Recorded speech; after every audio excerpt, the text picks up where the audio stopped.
Hello, everyone, and welcome back to The Other Castle. The Other Castle, I'm Andrea. How you doing, Tom? Oh, I am doing wonderful. Thanks for introducing me. This is Tom. I jumped the gun. I'm just really excited about this episode. As you should be, because you get to take it easy this episode. Yeah. I get to chill. So it is season 5 of The Other Castle. If you're just joining us because you're a big fan of Psychonauts, Welcome. that's weird. What's up? Yeah.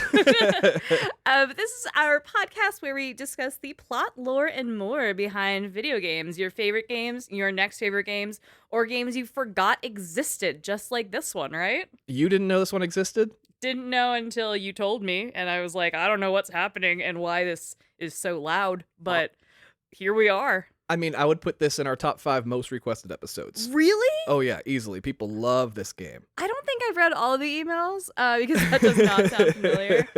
I did read an email recently that asked for something very graphic. Yes. Somebody did not follow the rules from the Red Dead episode.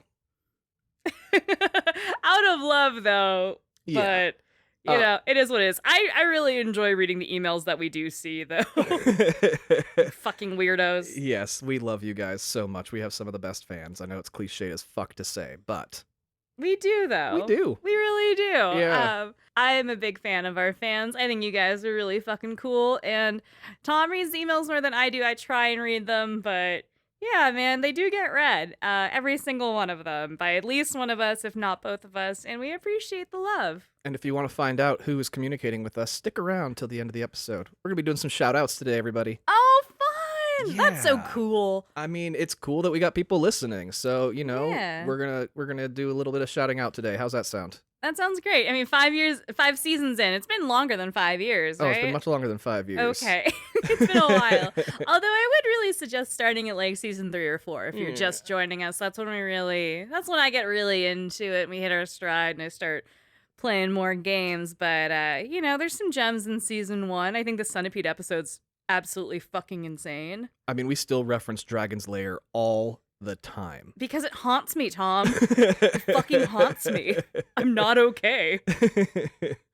Well, anyway, I mean, yeah, we are actually going to reference Dragon's Lair another time tonight because, yeah, that absolutely does come up again. I only like it when we reference BioShock because when we reference BioShock, I get to take a bio shot. Yeah, get your glasses ready because that's also going to be coming up in this episode because Psychonauts, while it didn't publish like around the same time as BioShock, you know, it was in development kind of at the same time. Huh. It's still, you know, they share some similarities here and there, so... There's only one idea at a time in media. Oh, yeah. And also, you have to remember, like, you look at your current job and you look at the people that come in, they work there for like 6 months to a year, and then they leave and they go work for another company. Video game companies have the same problem.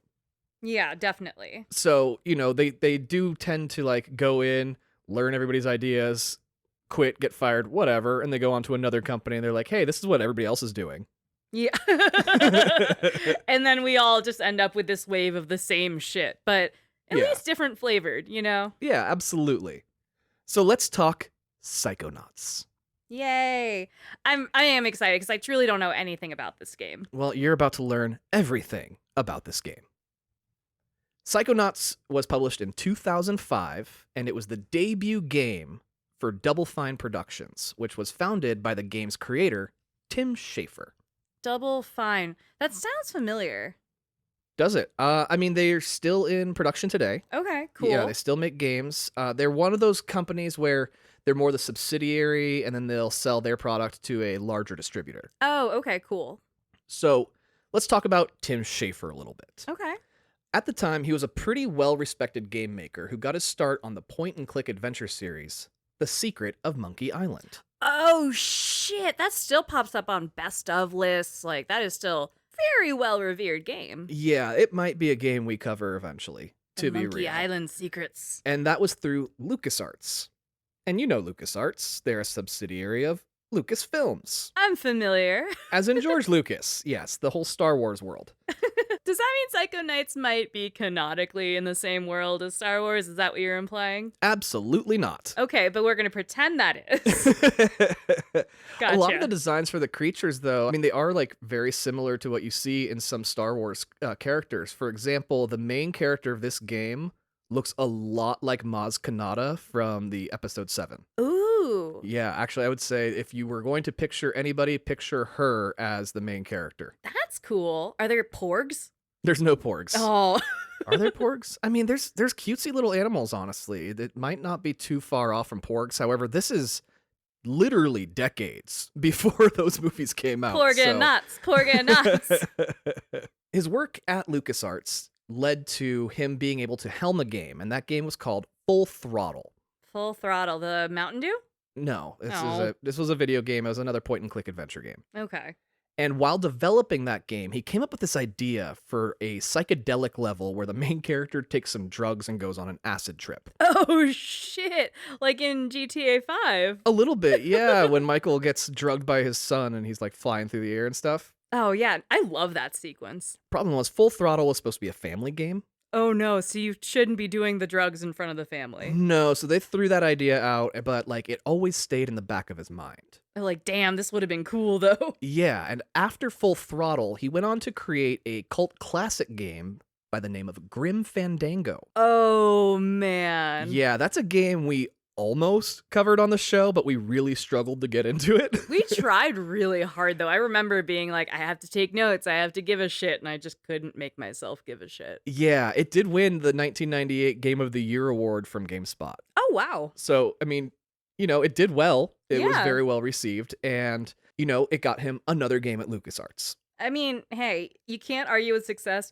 You can't argue with kind of rough graphics and storytelling and lore. I know, we're too far in the future now to really respect some of these things, aren't we? I'm too spoiled, man. I've been playing a bunch of Rockstar games. I love the BioShock series. It's hard when you're like, you're a skeleton, go on the boat, pretend to be a waiter. Like, go fuck yourself. I want to shoot something. Well, his next game with LucasArts got really deep into pre-production, but then it ultimately fell apart. Oh, that's always so heartbreaking because you're like, I know there's dozens of people that work on this, gave a shit, and built out a world, and then just to pull the rug from under them. Ugh, it's always so heartbreaking. Yeah, and that is when he decided to take some of his favorite coworkers and start a rival gaming company. Hell yeah. Now, we've seen this happen once before. Don Bluth of Dragon's Lair fame. Not the Bluth Company. No, he when he quit working for Disney, that's exactly what he did. Yeah. Yeah, he quit when made a rival animation studio, did Fievel and shit, and Land Before Time. Like, he did fine.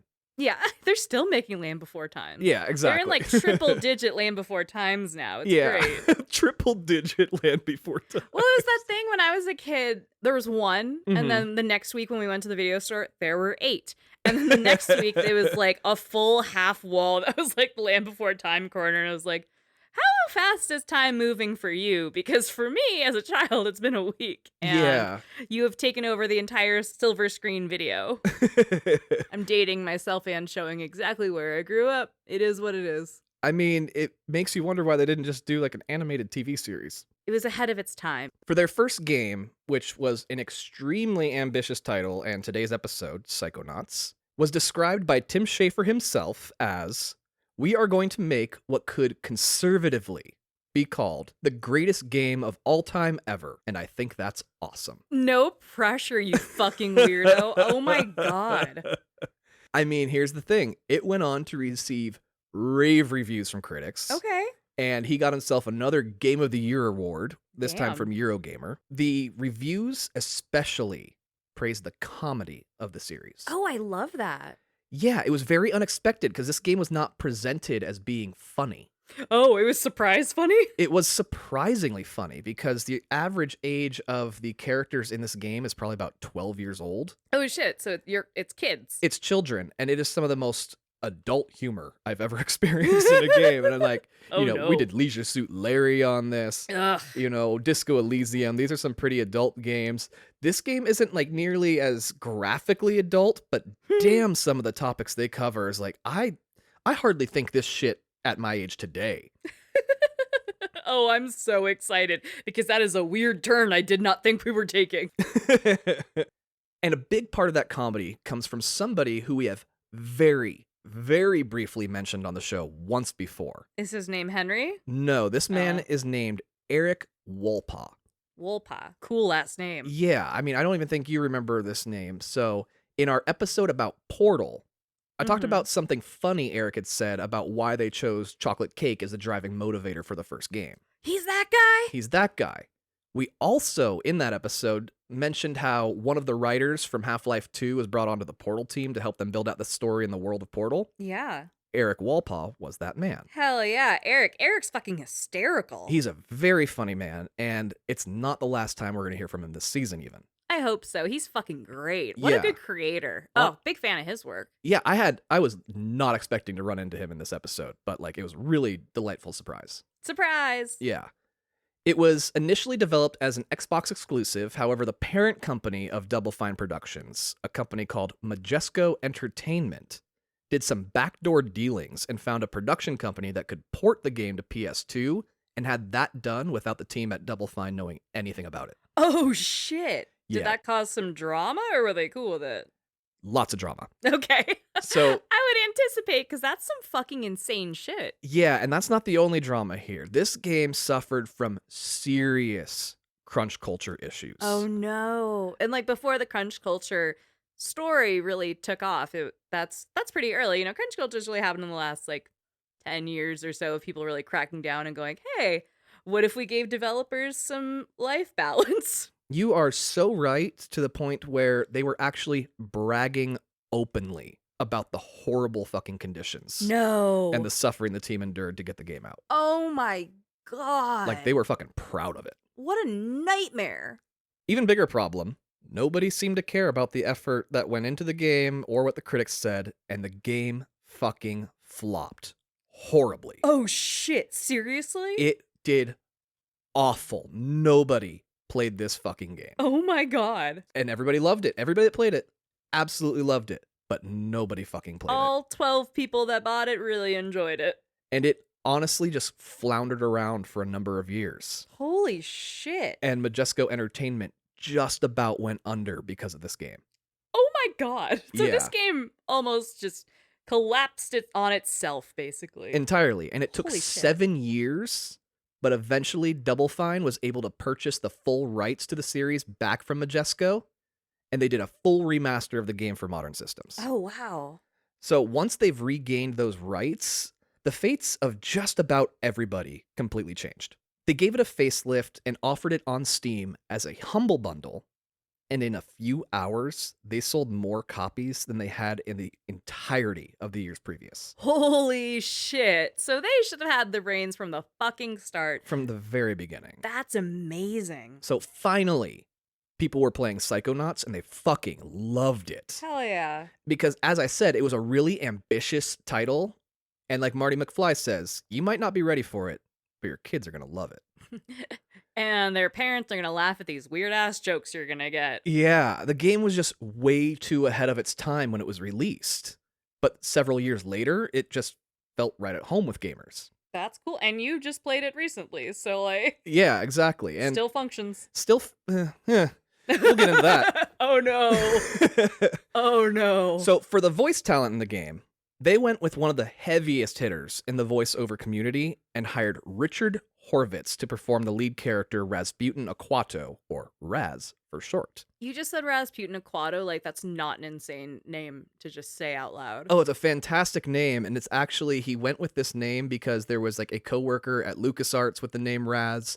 His name was Rasmussen or something like that. He didn't want to straight up steal his name. He wanted the Raz part of it for it and everything. So yeah, that's why he went with Rasputin. Just a little razzle dazzle. A little razzle dazzle. I love that.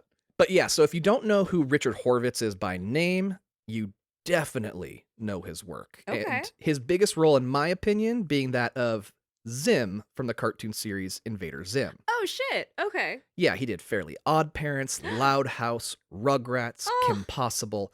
If it was a Nickelodeon cartoon, he was in it. Hell yeah, that's what's up. Yeah, he did one of the lead characters in Angry Beavers. Yeah, he's a big heavy hitter in the voiceover community. You're taking me down memory lane right now. This is fucking great.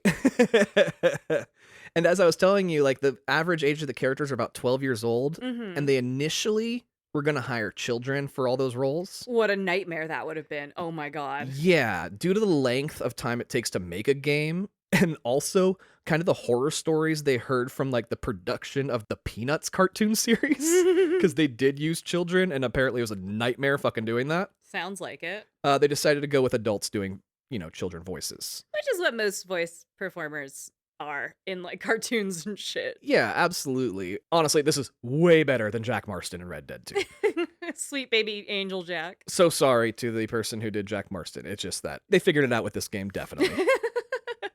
So one of those people that is in this game is Nikki Rapp, and she plays one of the lead characters named Lily. And Nikki Rapp is another one of those people, you might not necessarily know them by name. However, Nikki is the voice of all of the child Sims in the Sims series. Oh shit, good for her. Hell yeah, Nikki. Yeah, that was one of her first jobs she ever got, was just to do like the mumbling and sound effects of a Sims character, and they didn't know how big Sims was going to become. Yeah. So she got that job, and she has maintained it ever since. She has always been the children on The That's fucking Sims. cool. She also plays one of the teen girls that goes missing in Firewatch. Oh shit, she had 2 whole lines.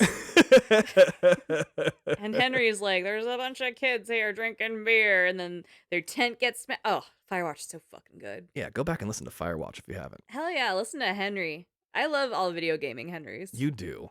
They're everywhere.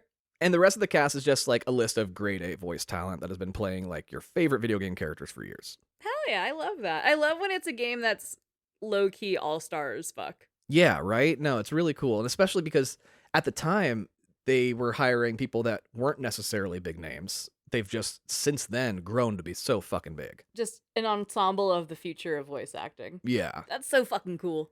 And we finally got a real sequel in 2021 with Psychonauts 2. What's the age gap between Psychonauts 1 and Psychonauts 2? Is that 2005 to 2021? Holy shit. Yeah, that's longer than Kingdom Hearts even. That gap is old enough to drive.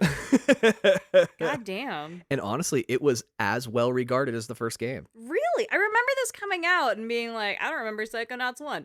And yeah, Andrea, that was 16 years ago. Yeah. That's why. Yeah, there's a side story game that bridges 1 and 2 that came out in 2017, but it was exclusive for VR platforms. And it was called Psychonauts in the Rhombus of Ruin. Ooh, we love a rhombus. Love a good rhombus. And honestly, both Tim Schafer and Eric Walpaugh are going to be showing up on this show again, because Tim has gone on to make some really incredible games since Psychonauts, including one that we absolutely want to hear on the show, Brutal Legend. Brutal Legend. Yeah, I think that goes right up there with like Lollipop Chainsaw, right in that fucking alley. That is very much in the same vein. Brutal Legend is that rock and roll Jack Black video game that came out in the aughts at some point. Yeah, very much in that Lollipop Chainsaw kind of punk rock hack and slash world, and I want to play it more than anything. Yeah. So I don't want to spoil it for myself selfishly. But, we're on the PS5. We have a 4 just in case. As backup, I guess? Backup? Yeah, I don't know. It's sitting here. But, I would love to see it get a polish so I can play a really fancy version. But that's also because I'm spoiled and everything I play is like Unreal Engine, fucking 1,000 pixels, Yeah, Psychonauts has a very distinct art style to it, especially, and it maintains its art style from Psychonauts 1 to Psychonauts 2, but it just, like you just said, looks more polished. Cool. Yeah. Love that. And, Brutal Legend, same kind of thing, where it's very animated and fun, and that's part of why Tim Schafer keeps getting work, is that his art style is very, very distinct to him. Do you think if they did a re-up on Brutal Legend, they just have Jack Black? Just make Jack Black act it out? Yeah. Do mocap for it and everything? Well, like in WALL-E, how they have one No, you immediately no. Everything is animated going. That's great. Except for Jack Black. That is live motion video for no fucking reason, and they do not address it. I kind of love that, actually. Okay. Call us. Yeah. The other consultants. Yes. We will help fix your video game reboots and get me a chance to hang out with Jack Black, because that sounds cool. That does sound cool. Jack Black is so cool. And he plays video games. He's so rad. Yeah, he seems like a good guy. Yeah. Like, I have watched a couple of his streams. He did a Red Dead video where Did it's kind of just him doing cowboy shit. And he, I think he puts on the shoes and stuff. He's just a sweet man, and I wish him well. He's so genuinely himself. And when we get Brutal Legends, we're gonna see him just fucking hopping around, jacking and blacking. Jack Black, based as fuck. Yup. All right, well, I think that is enough history of Psychonauts. I think it's time to get into it. Okay, but just one more note of Psychonauts.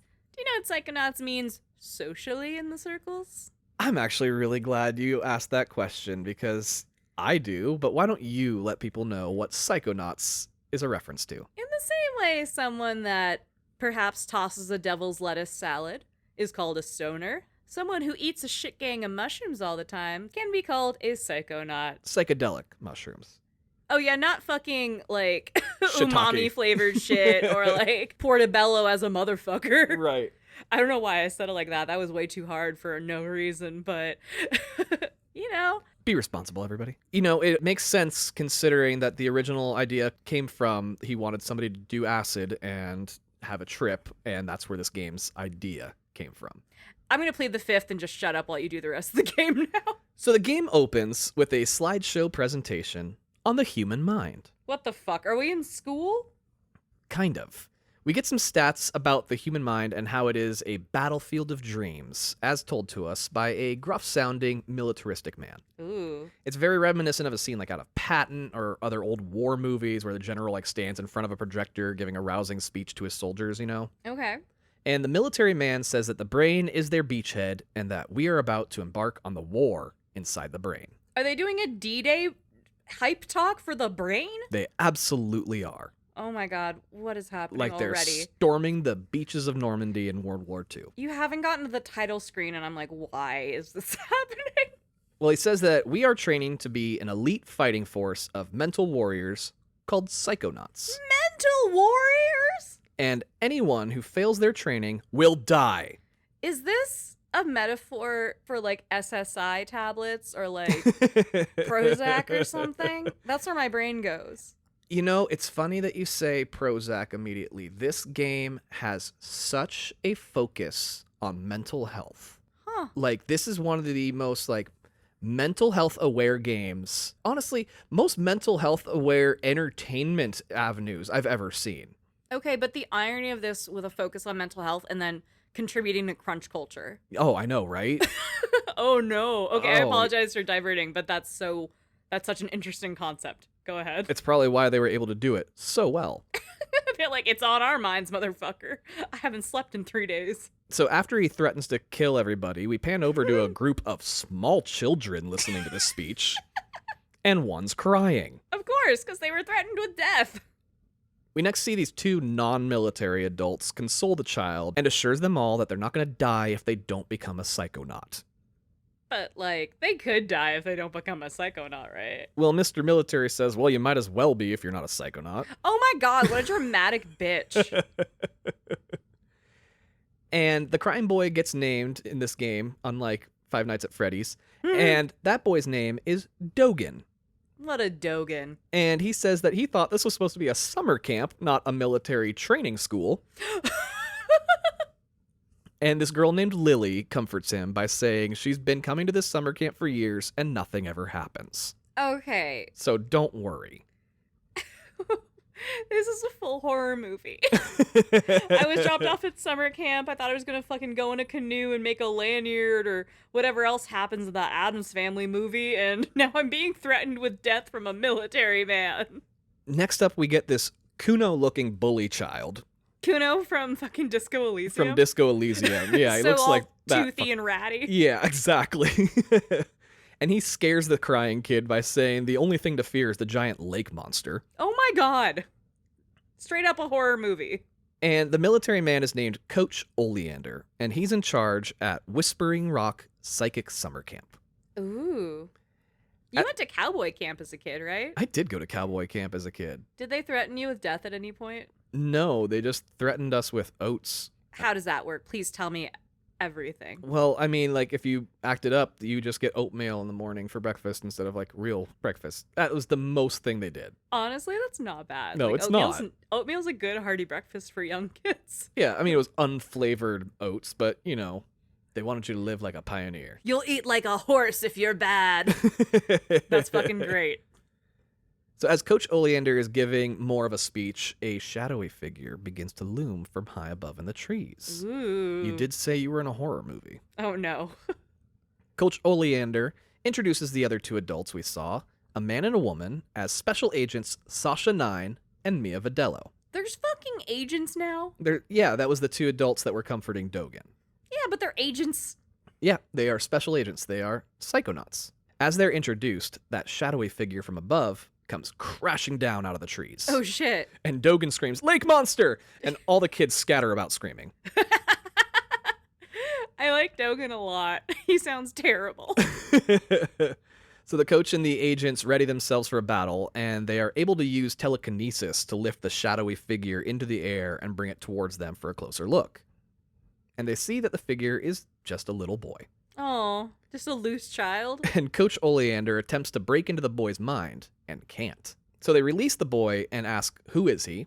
And the boy gets super dramatic, waving his arms about as he introduces himself, and he goes, "My name," Coach Oleander goes, "starts with a D." And then the boy goes, "Is Rasputin." Fuck you, Oleander. I know, Coach Oleander, so confident, he's like, "It starts with a D." So you mentioned Raz looks like Maz Kanata. Are these human-looking children, or are they more small adult figures? What's going on with our characters here? Humanoid. Okay. Yeah, I would say the way that all the characters in the animated series Doug are all humans. Got it. So you can be different colors that aren't necessarily the skin tones that we see today. Yeah, they can be kind of hyper-stylized humans. Yeah, and they're, like I said, they're humanoid, so that everybody walks on two legs. They all have two arms, eyes, head, like that. But they don't look like people.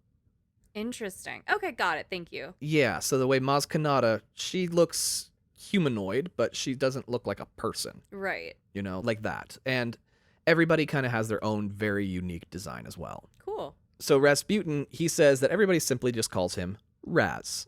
And he was only hiding because he was late to his first day at camp and he didn't want to interrupt the opening night speeches. Oh, that's actually very considerate. Yeah. And then he fell through the sky. Yeah, so much for that, right?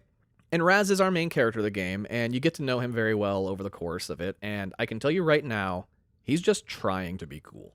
Oh, sweet baby. Yeah, this kid is not cool by a wide margin. He's a fucking dork. Oh, yeah. But he is determined. Raz gives Coach Oleander permission to continue with his opening remarks.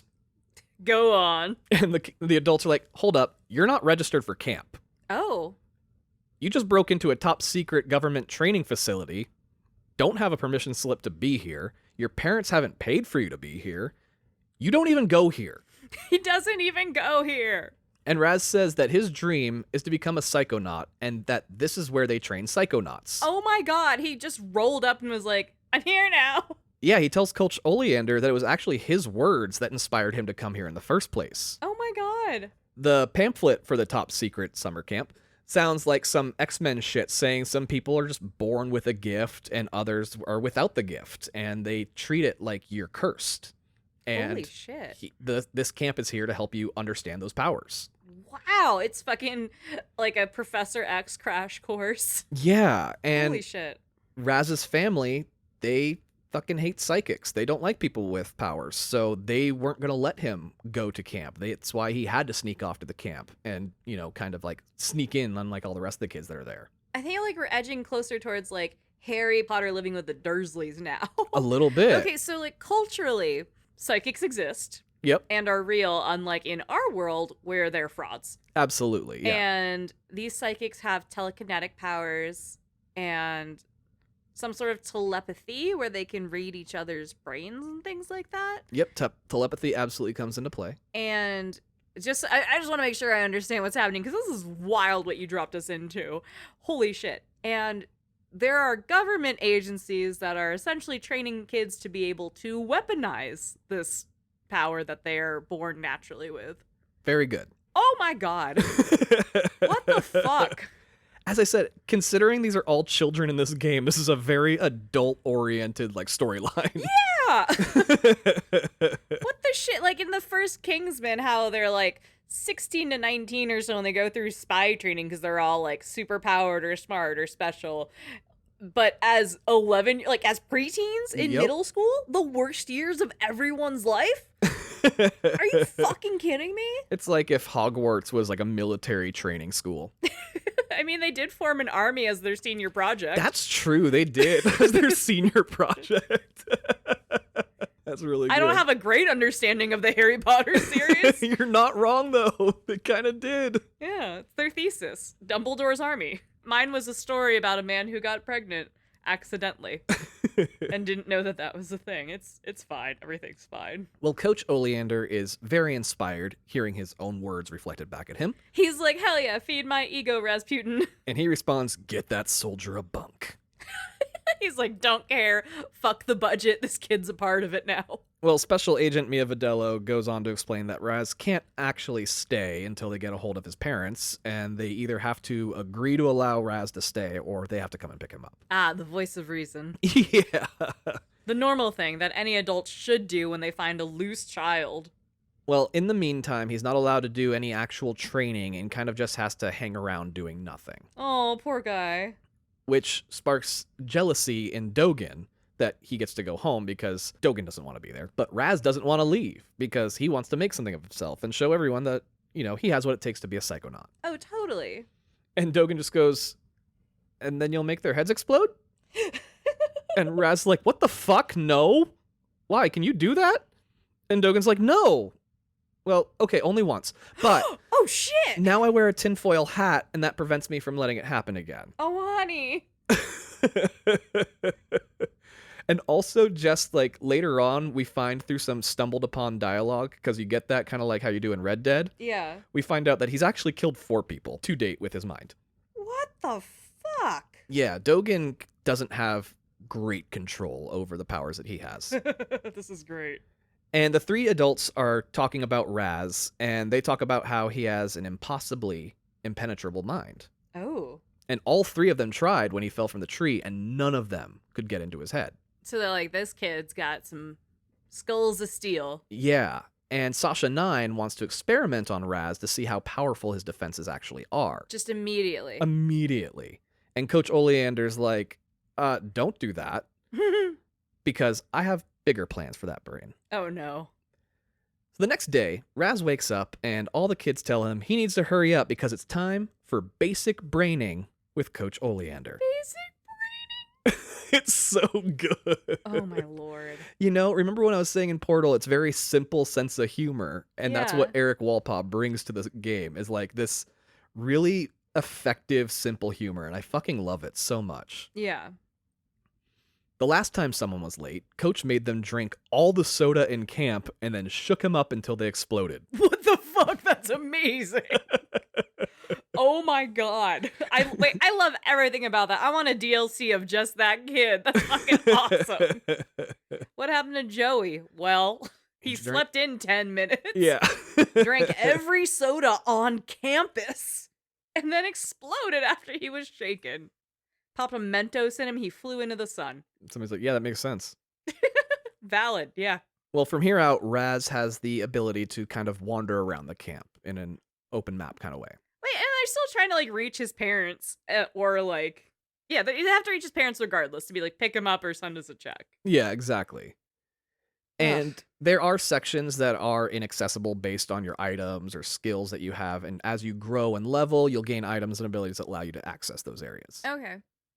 So not true open world, but you can kind of stack your adventure the way you'd like to. Yeah, absolutely. And it's a bit on rails in that sense, too. You know, it's a little bit like an early Zelda where you just can't do it in any order but the order they want you to, but you also need to collect this item to get to this part of the map. Then you need this item to get to that part, you know, that kind of thing. Yeah. I can open the dungeon, but I can't go across because I don't have this fucking thing. Yeah. And there's a ton of kids to get to know. And some of them have like little missions for you and their little jobs, you know, just kind of teaching you the area and the mechanics of the game. Cool. And the tutorial is so fucking shockingly long in this game. That's your theme this season, isn't it? Oh my This and God. Red Dead, just long ass fucking tutorials and fucking epilogues. Okay, yeah. So every season we end up accidentally having themes roll through every single episode. Unfortunately, there was one where we did a dead kid season. Yeah. And like halfway through we went, wow, this is kind of dark. It's got dark quick. Yeah.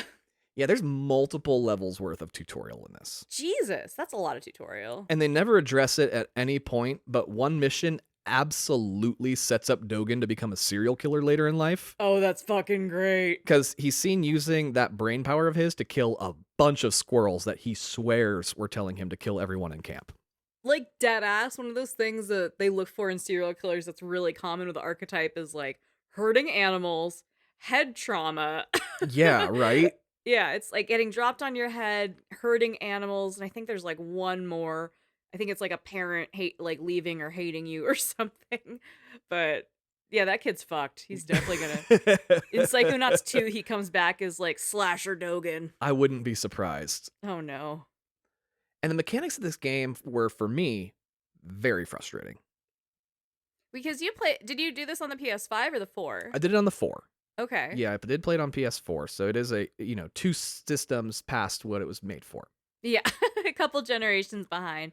But, I mean, were the physics difficult, or was it just the handling, or what does that mean for you? Well, I have to give it credit where it's due, because they were ambitious as all hell. So they wanted to make a hack and slash, magic and ability driven, RPG light platformer with point and click style puzzle game elements. You know those fridge magnets with the words? It feels like you took a handful of video game themed ones and threw it at a wall and said, "That's what we'll do." What the fuck did you just say to me? Every single one of those elements exists. So yeah, there's RPG elements where you're leveling up and gaining powers and doing things like that. It's also a platformer where you have to literally jump from platform to platform. It's hack and slash where when you're fighting your enemies. It's puzzle solving, but they do it the same way point and click games do, where you have to collect an item and they have to bring it to somebody kind of shit. Like, it's all of those things rolled into one game. And it's not tedious? Extremely tedious. Oh, okay. Oh my God, yeah. Never mind. I mean, but I'm also coming at it with a gamer mindset of today rather than a gamer mindset of then. Okay, fair. And games were just fucking harder then. Yeah, that's true. Because they're like, you got to get your money's worth out of this shit. We're going to make it a really long time to get through it. Or it might just be the port from PS2 to PS4. I really don't know. That's fair. I mean, porting the Crash Bandicoot trilogy out from PS1 to PS4, the physics are so terrible. And there are some levels that are just fucking hard as shit as it moves from the PS1 to the PS4 controls, just because, moving such a flat game into a 3D platformed world, it's hard. It's fucking difficult. Yeah. So fair. And it just feels like they went with this jack of all trades, master of none approach. I mean, it does sound like they were like, put a sprinkle of everything. Let's go. Yeah, I think sometimes it's better to master a single or two elements and make it perfect rather than just take a whole bunch of different things and throw them together that mostly work. Yeah, like you can't multi-class until you really knock out your first one. Yeah, and pick a lane. Honestly, all that being said, I really only ran into one glitch that made me have to press restart. Okay, that's not that bad. It's not. I got stuck between a wall and a fixture, and that was it. I just could not get out from behind this situation. I mean, We Happy Few sounds glitchier, and it was made for the platforms it came out on and everything. Oh, there are quite a few games that were made for platforms that are glitch as fuck that we're going to talk about later. Oh, no. Oh, you're foreshadowing for the season. I am. I can't help it. God damn. Anyway. Can I ask how long this game is, or maybe how many hours you put into this game? This game, Psychonauts, can be completed in about 12 to 15 hours. Okay. Yeah. Gotcha. Yeah, it's not incredibly long. I think if you want to 100%, it's probably about 20 hours. Cool. Yeah. Some of the controls in this game made certain missions, took me back to being 12 years old and wanting to throw my fucking controller across the room. I thought you were going to go a completely different direction with that. I thought you'd be like, I feel like I'm 12 and I'm at camp again. No, you are 12 and raging again. Oh my God, we are lucky we didn't have to replace any controllers while I played this fucking game. Holy shit, I didn't know this was going to come with by the way, your husband could break things in the house thing. I didn't know, but this game brought it out of me. You're not even a rage gamer. No, not at all. I'm a pretty quiet, contented gamer. This game fucking brought something out of me. It awakened something in me. And as we get to know the camp and the campers, we also get to know Raz. And he is just this smart-ass kid who just really wants to be a psychonaut. Oh. He comes from a family of circus performers, Huh. and they just fucking hate people with psychic powers. Huh. Because acrobatics requires physical discipline and practice. And psychonauts are just born with it, and it's unearned and something to be ashamed about having. This feels like energy focused in the wrong direction. Oh, it absolutely is. You should eat the rich instead. How about that? And because he's so athletic, there's a ton of parkour-like platforming that is some of the most difficult platform hopping I have ever played in a main title. Oh no! I did not expect it going that way, but that totally makes sense. Like, I would hate to play a Mario Maker level by the people who made this fucking game. That's fucking great. So Raz goes to basic braining, where he learns how to mentally infiltrate another person's mind. And Coach Oleander takes off his hat to reveal a tiny little door on his head. Oh! And he's, Oh no! yeah. It's bad. This game's it goes out there. He says that going into his mind will make it so Raz relives every horrible thing that has ever happened to Coach Oleander, and he's been to war. Oh my god, and these are still children. Yep, these are tiny children. Preteens. And Raz dives right in, ready for whatever comes his way. He's like, hell yeah, that sounds great. So Raz and a very frightened camper find themselves in Coach Oleander's head, and while inside a brain, we can be literally anywhere. It creates whatever that person, like whose head you're inside of, wants or has stuck inside there. And since Coach is a military guy, you find yourself in a military recruitment office. Oh. And a video of Coach starts playing, and he tells you that this is your chance to prove yourself as being worthy of being a Psychonaut, as many of your battles will take place inside the mind of another person. A wall falls down, and a war battlefield is on the other side. Oh shit. And the frightened kid gets killed immediately. Is it like Inception where if you die, you wake up? Yep. Or like, okay. He's fine. He just gets kicked out of Coach's head. All right. Totally fine. Yeah, that was a perfect example of Inception. Raz makes his way through Coach's battlefield brain, running into different campers along the way, either helping them or accidentally getting them killed. Oops. But yeah, one kid you run into is that fucking bully kid, Okay. and he tries to get you killed by pushing you off a cliff. That little ratty looking shit. Yeah, the Kuno motherfucker. And when he does a little victory song and dance too, just to be a dick. What an asshole. Oh, I hate this child. And that girl Lily comes to your rescue by catching you with her mind. Oh. And she says she was actually saving a plant you were about to fall onto, but whatever. What a bitch.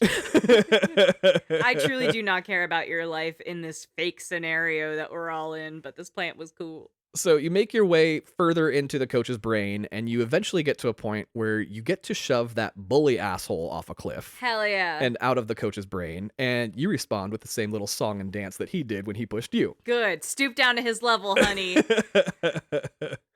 Well, finally, you're the only camper left, and you make it to the end of the war-torn battlefield obstacle course to find an empty room with not a whole lot going on in it. I don't trust it. You explore the room and find a door open leading into a white hallway with a picture at the far end that is covered with a cloth. And just as Raz is about to remove the cloth, Coach mentally pulls Raz out of the room and tells him he never thought that he was actually going to make it this far. Oh. This is an accident. And as a reward, he gives you your first camp merit badge. Oh. And each merit badge comes with a special ability. Oh, cool. So this is kind of like your skill tree, but as a badge system. Exactly, yeah. That's neat. So as you get these merit badges, you get different powers. I love that. What a fun thing. Yeah, and you get a little presentation screen with each one too. It's very cute. Love it. And this is where the game really started to remind me of Kingdom Hearts.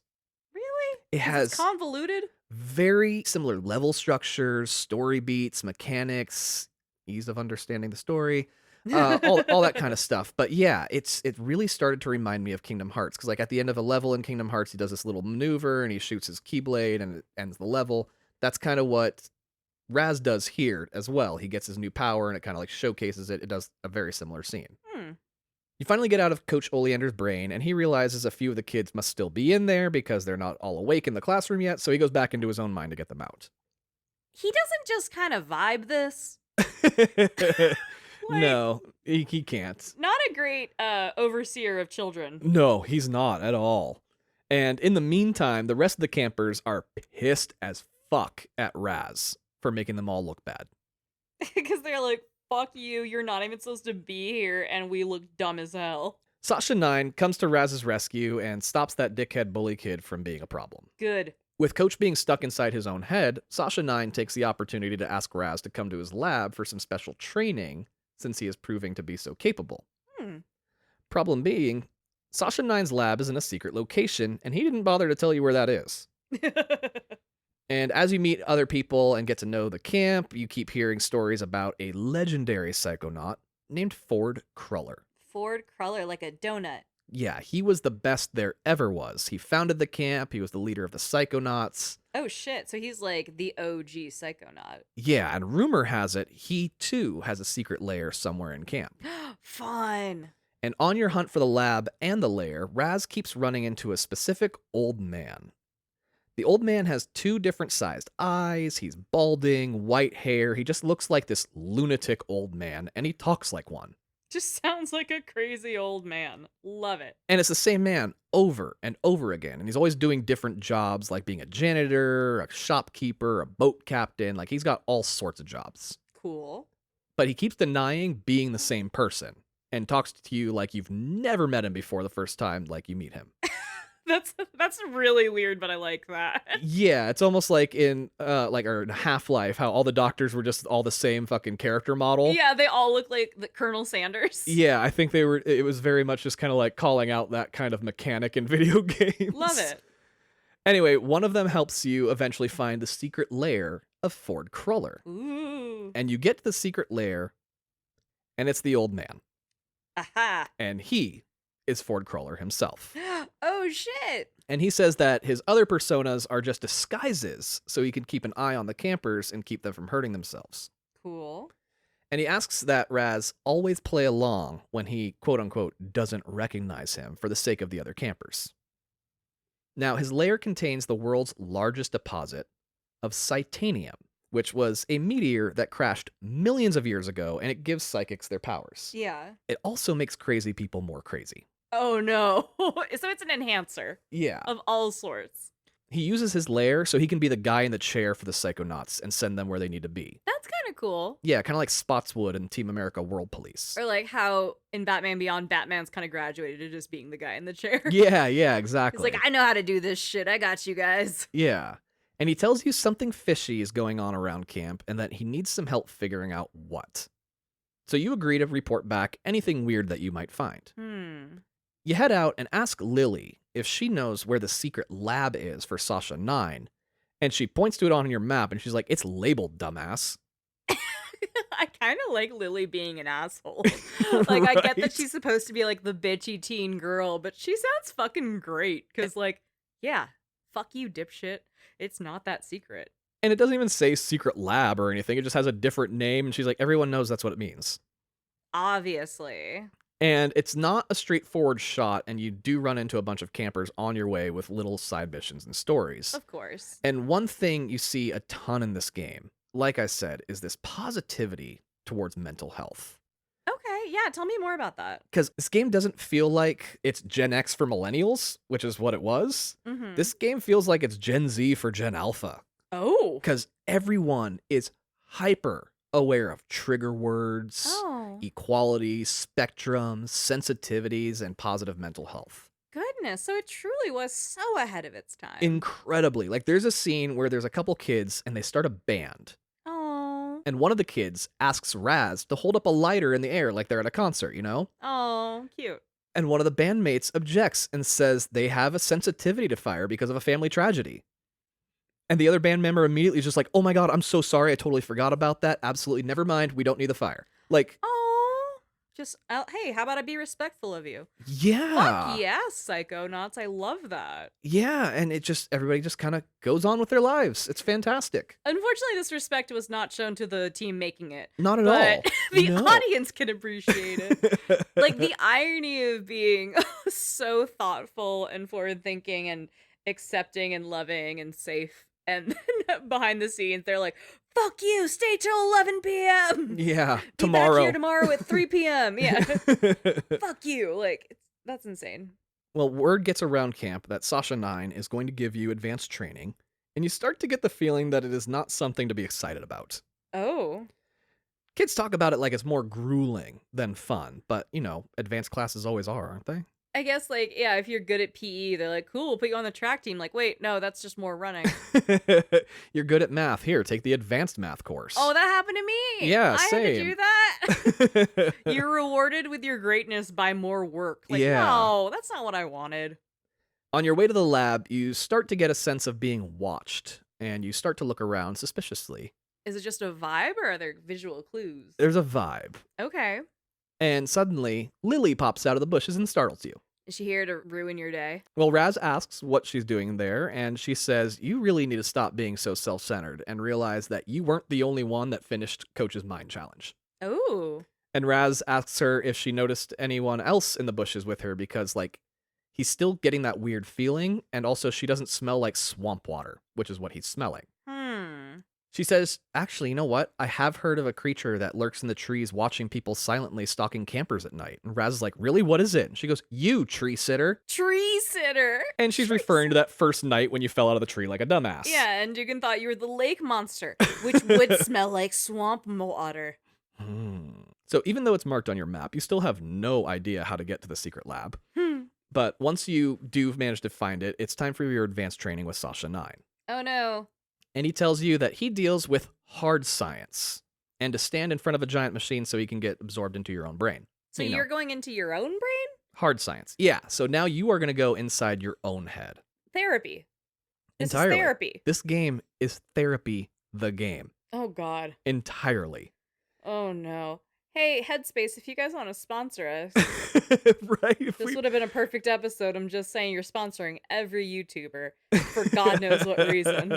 BetterHelp, something like that, Yeah, You'll see shit being like, hey, today we're going to make a cookie. By the way, if cookies don't fill the void in your heart, get therapy with BetterHelp. Some of those call to actions are fucking insane. And I'm just saying, pay us. Yeah, we'll talk Give about us money. Please. Well, once inside your own head, you find yourself in a circular room with a bunch of doors, and Raz is told that this is not his brain, but the pathway to the collective consciousness. Oh, shit. I thought it's not the Mind Palace. We're on the fucking bus station. Yeah, so in short, the collective consciousness is a real philosophical theory, and it's used to explain how thought works. Like, why is something considered impossible until one person does it, and then suddenly lots of people can do it? Why do two people have the same idea at the same time, having never met each other? Like we keep talking about where BioShock ideas kind of permeate through games that were being made at the same time as BioShock. The BioShock effect, yes. Sasha 9 tells Raz that currently he doesn't have a lot of personal connections, so most of the doors to the other people's minds are closed. And if he forms relationships with others, he gets access to them and can share in the collective consciousness with them. So people who've been in long-term relationships understand this. Parents understand this. Kids, if you've ever wondered why your parents know something that they couldn't possibly know, it's because of the collective consciousness. I recently asked my dad if he knew when I was like drinking and doing drugs in high school. He was like, abso-fucking-lutely, Andrea. First of all, I'm a messy drunk. It's probably not sneaky, but I think he had that dad sense, but it was still like, she's not in trouble. It's fine.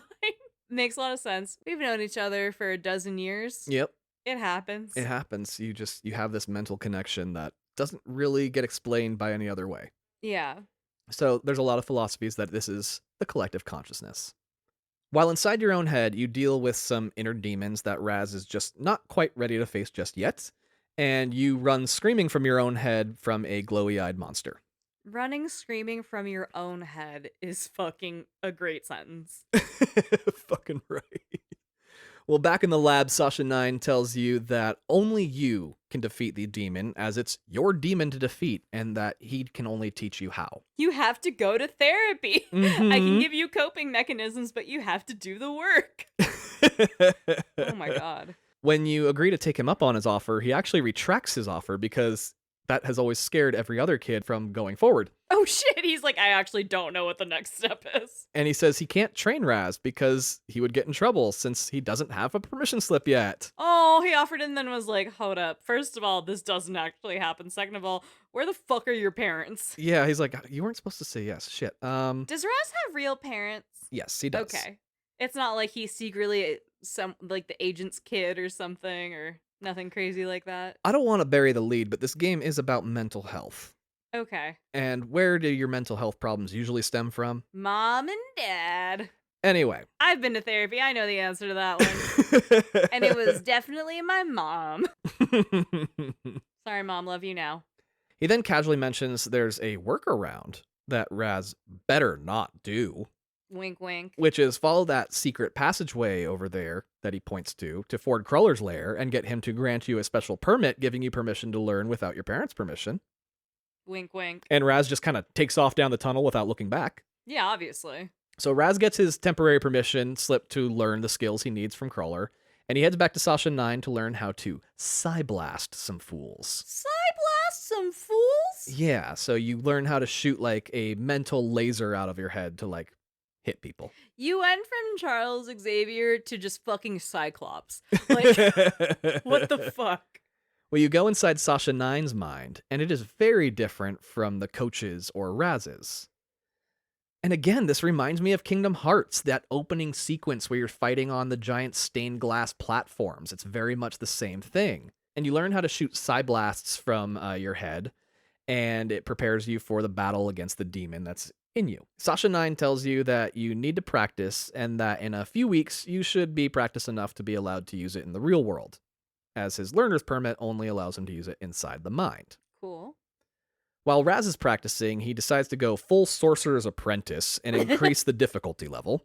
Oh my god. And he cranks it up to 7. Not 11, because the scale was only up to 6, but whatever. Okay, so there's a slight Spinal Tap joke there. Yeah.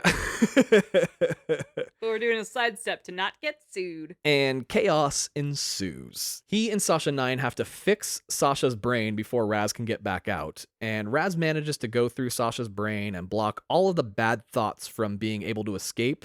And he goes to tell Sasha 9 the good news. Block the bad thoughts from escape. He's literally doing the work of like Prozac and shit right now. Yeah, and Sasha 9 asks Raz, what lesson did we learn today? And Raz goes, shooting things is fun and useful. Or suppressing bad memories keeps you happy. Sasha 9's like, no, it's that you need to have control of your mind so it doesn't lose control, because once you've lost control, it's very hard to regain. True, you don't want to spiral. Raz is like, exactly, that's why you should block your brain from ever feeling negative thoughts. And again, no. Sasha's like, no. Okay. I was like, definitely learned the opposite of that in therapy, but go on. Sasha 9 goes, if you bottle up your bad thoughts and emotion, they're going to explode out of you. Yeah. And Raz is like, oh shit, so you're about to explode. Oh, you're giving me a hint. Got it. Just then, Sasha 9's rage monster attacks. Rage monster. Yeah, and after you defeat it, Raz asks Sasha 9, so is this the part where you lecture me? And Sasha says, no, here's your merit badge, never speak of this again. Never speak of this again! Things you should never say to a child. Oh my god. Yeah, so now that you have the powers that you need, you head back into your own mind to find and fight your own demon. Like, you and I are ethnically Irish, and it is the stereotype to just bury everything deep down inside and not talk about your emotions, at least culturally. Do you think we have rage monsters inside of us? Oh, we absolutely do. Would you give me a merit badge if I beat yours up? Please, it needs to be defeated. Okay, cool. I'm gonna earn that badge. I'm gonna do some therapy on you later. Once you're back inside your own mind, you have a vision of Dogen laying on a hospital bed. He's with a mad scientist type of doctor. Oh, shit. The doctor says that Dogen's brain is broken since it Oh. keeps killing people, and that the only way to fix a broken brain is to remove it. You're gonna lobotomize Dogen? Yeah, the doctor leans over Dogen with this giant metal claw for a hand, and Dogen screams for his life as it cuts back to Raz. Every Dogen sequence is a full horror movie. Yeah, Dogen does not... Dogen has a hard time. Poor kid. But he has the powers. Like, he was born with this innate ability, and it's just not going well for him at all. Yeah, and all of this is happening inside of Raz's head, not out in the real world, so Raz has to, like, race through his mind to get to Dogen in order to save him. Yeah. But there's an obstacle in the way, and now Raz needs to learn how to levitate, which Sasha 9 hadn't realized he didn't already know. You don't know how to levitate, you fucking noob? Well, fortunately, Agent Mia Vidello is the best teacher there is for levitation, so he sets out to go find her. Well, that's super convenient for this group of people. Right. On his way, he runs into Lily, and she asks why Raz is rushing so hard to be a psychonaut. Bitch-ass Lily. Raz explains that he knows his parents aren't going to give him permission to be there, so he has until they show up tomorrow to become a psychonaut, even if that means becoming one in just, overnight. Oh my god, I have to get certified right now. Yeah. Holy shit. If you steal a car for your driver's test, they're gonna be mad, but I need to take the whip to the DMV real quick. Yeah, and she honestly doesn't understand because to her, she's like, I don't even think the world needs psychonauts anymore. Technology has made them kind of obsolete. She's like, who gives a shit, man? Get a job. Yeah.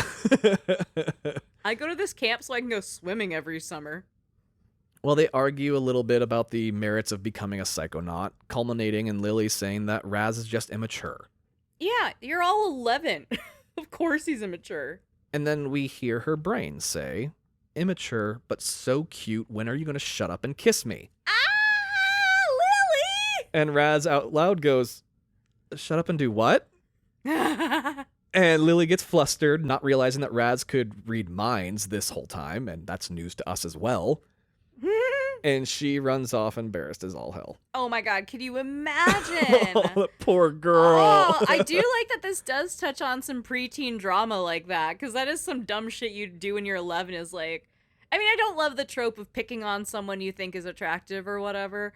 That's a dumb fucking played out thing. Yeah. But her being I'm gonna find an excuse to talk to him. So why do you even want to do this? It's whatever. I don't care. Yeah. Look how cool I am. I don't even care. We should make out. She is so being that person. You're nailing her perfectly. I've never done that. I have zero chill. I'd be like, hello, I find your face nice. Do you want to push it up against mine? And everyone's like, no, oh my God.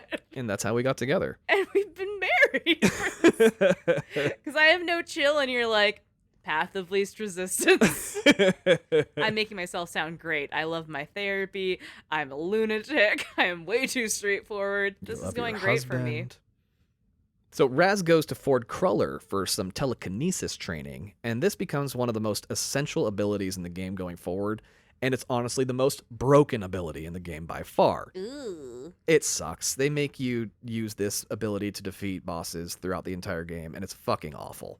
Oh. It is just a broken-ass ability, and it's one of the big frustrations for the game for me. But regardless, you learn it, and while training, Ford asks Raz why his family hates psychics so much. Well, they're circus people. They don't understand the ways of the 9 to 5. Raz goes on to explain that psychic gypsies cursed his family so that every member of his family will die by water in some way years ago. This took a fucking turn. Yep, so far, every single death in his family has been by water since that day. Huh. And Ford is like, well, damn, that sucks. Bummer, dude. Yeah, and Raz is like, honestly, it does suck, because I'm pretty sure my dad's psychic too, but he denies that part of himself. Oh. And Ford's like, well, that sounds like a problem for a different game, so now let's talk about that brain of yours. And as you're heading back to the secret lab, your path takes you along the water's edge. Because it's a camp. Of course there's a lake. Totally. There's a lake monster in it. Yeah. And Raz sees a watery hand come up out of the water and beckon him towards it. Is it Grandpa? I think it is just his mental projection, because if you do go in the water, Raz is fucking scared and he jumps out of it and this hand will pull you in, but you just kind of get pushed back to the edge of the water kind of thing. So interesting. Raz is genuinely scared of water. Oh, goodness. Poor baby.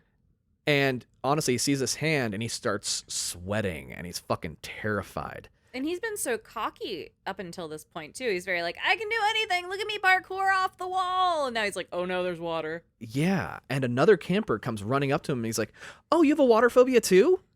Twins. And Raz is like, no. Yeah, okay, me. I do. And so he does explain the gypsy curse to this kid. And the kid goes, oh, okay. I thought you were scared of the water monster that comes out of the lake at night and eats any campers not in their bunks. See ya. Wait, so the lake monster's real? I love that Raz has a very real moment of my family was cursed and there's this horrible Edith Finch fucking murder curse on my family where we're all dying by water, and the other kid's like, I'm afraid of a monster. The fuck? Yeah, that's...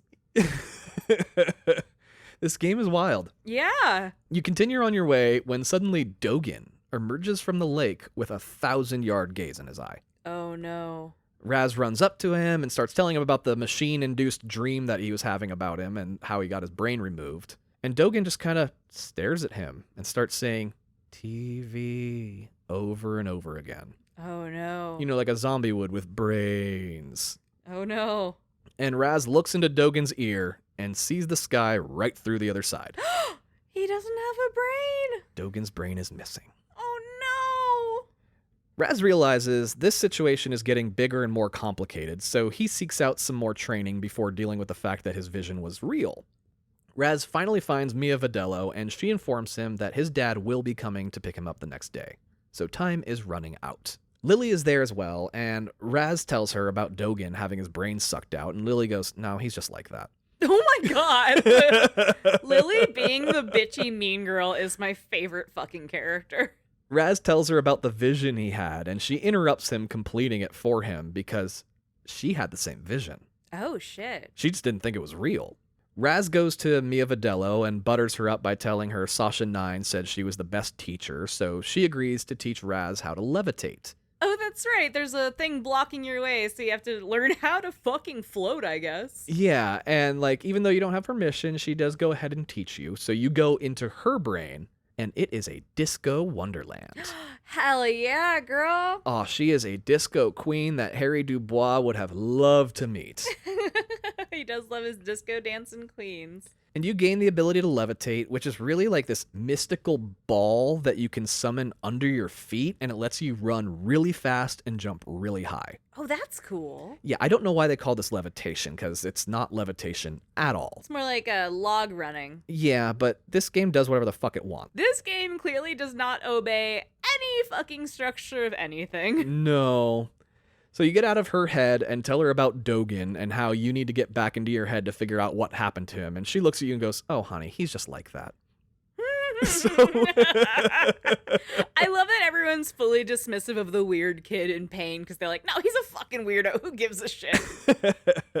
Well, you ask her about the monster in the lake, and she says, the hideous hulking lungfish of Lake Oblongata? Oh, that's just a camp legend. But it's a very detailed one, clearly, because you just said a whole bunch of crazy-ass words. Raz is like, no, that thing just ate Dogen's brain, and I'm going to figure this shit out. And so Raz goes back to Sasha 9, and he goes back into his own mind to see if he can find out what happened to Dogen before it happens to anyone else. Can I just say, like, I totally get that something happened to Dogen, but how funny would it be if he goes through this and they're literally just like, no, Dogen's just like that. Right. I would love for this to be a fake out. I know story structurally that's absolutely not what's going to happen, but I'd like to think that could be great. It would be great, wouldn't it? But yeah, you're right. It doesn't happen that way. Yeah. As soon as he gets back into his brain, he slips right back into that vision from before. And the mad scientist even goes, now where were we? Oh, yes. And he puts his metal claw to Dogen's face as Dogen is screaming. Like he picks it up and is like, oh, thanks for joining us after intermission. Yeah. Fucker.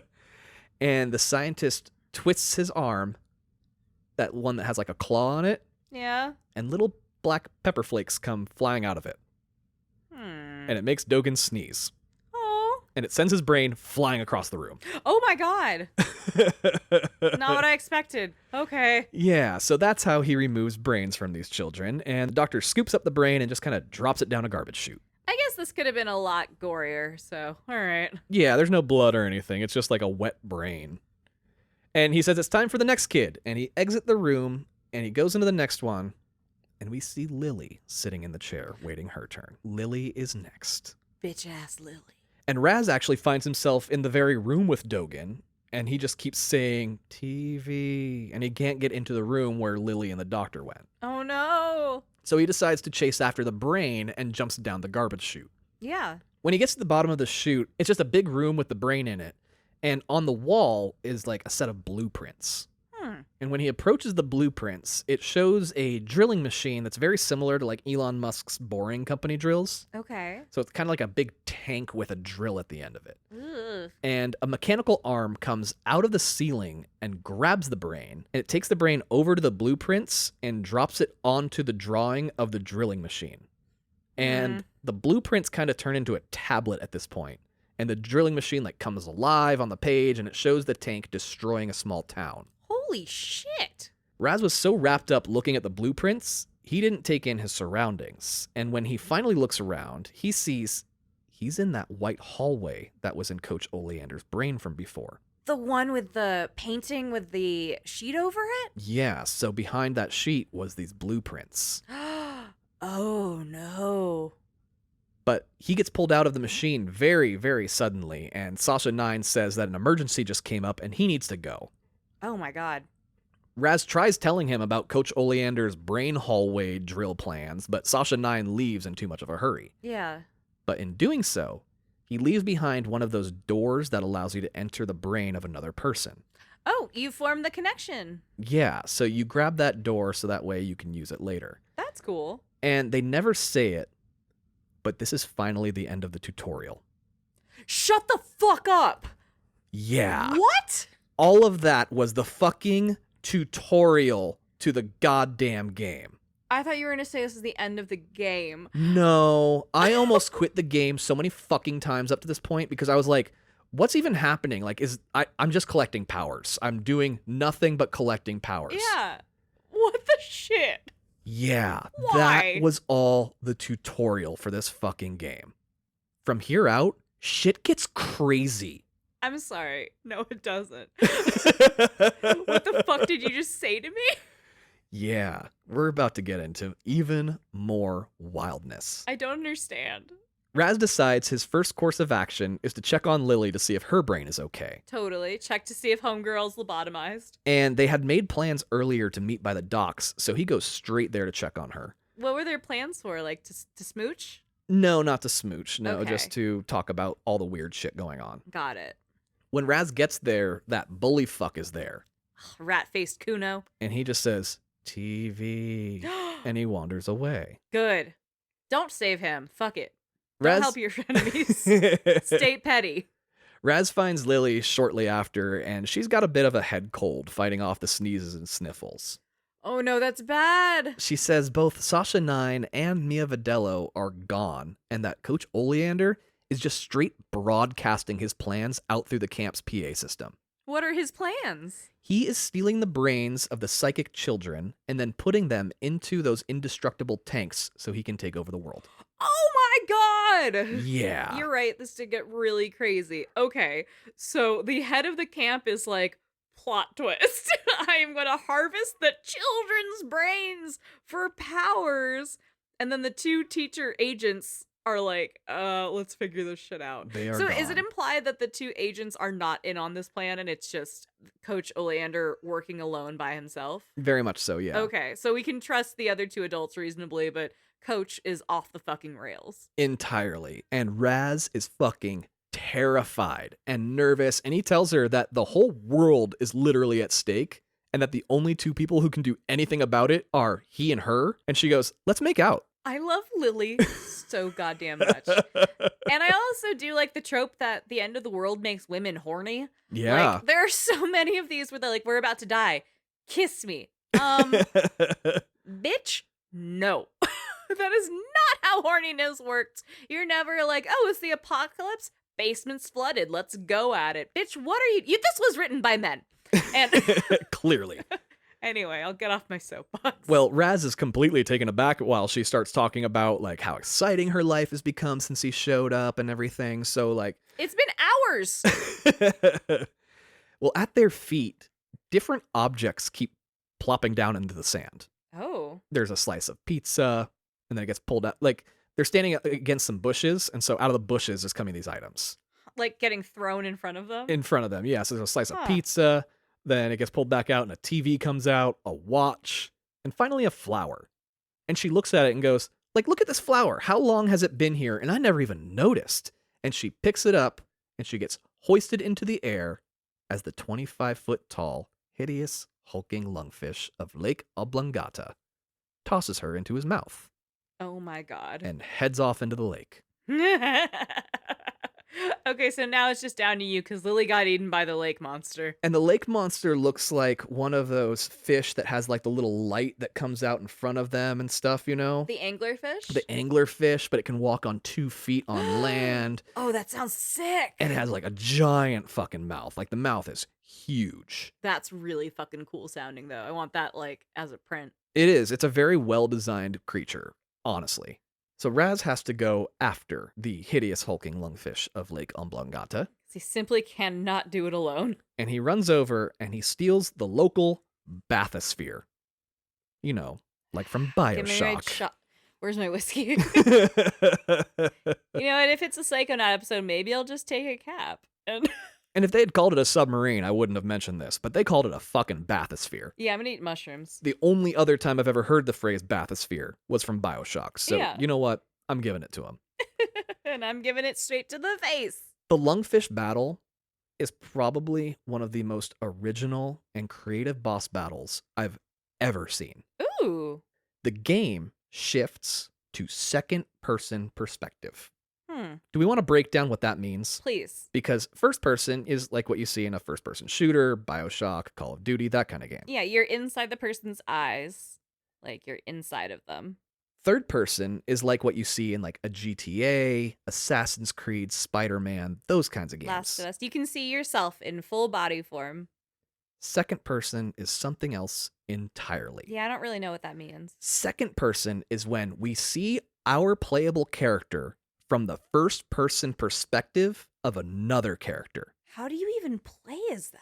You get actually a lot of VR games today are in second person. Huh. It's how they've come to master the platformer in VR. Okay, interesting. This game completely pioneered that perspective to make it possible.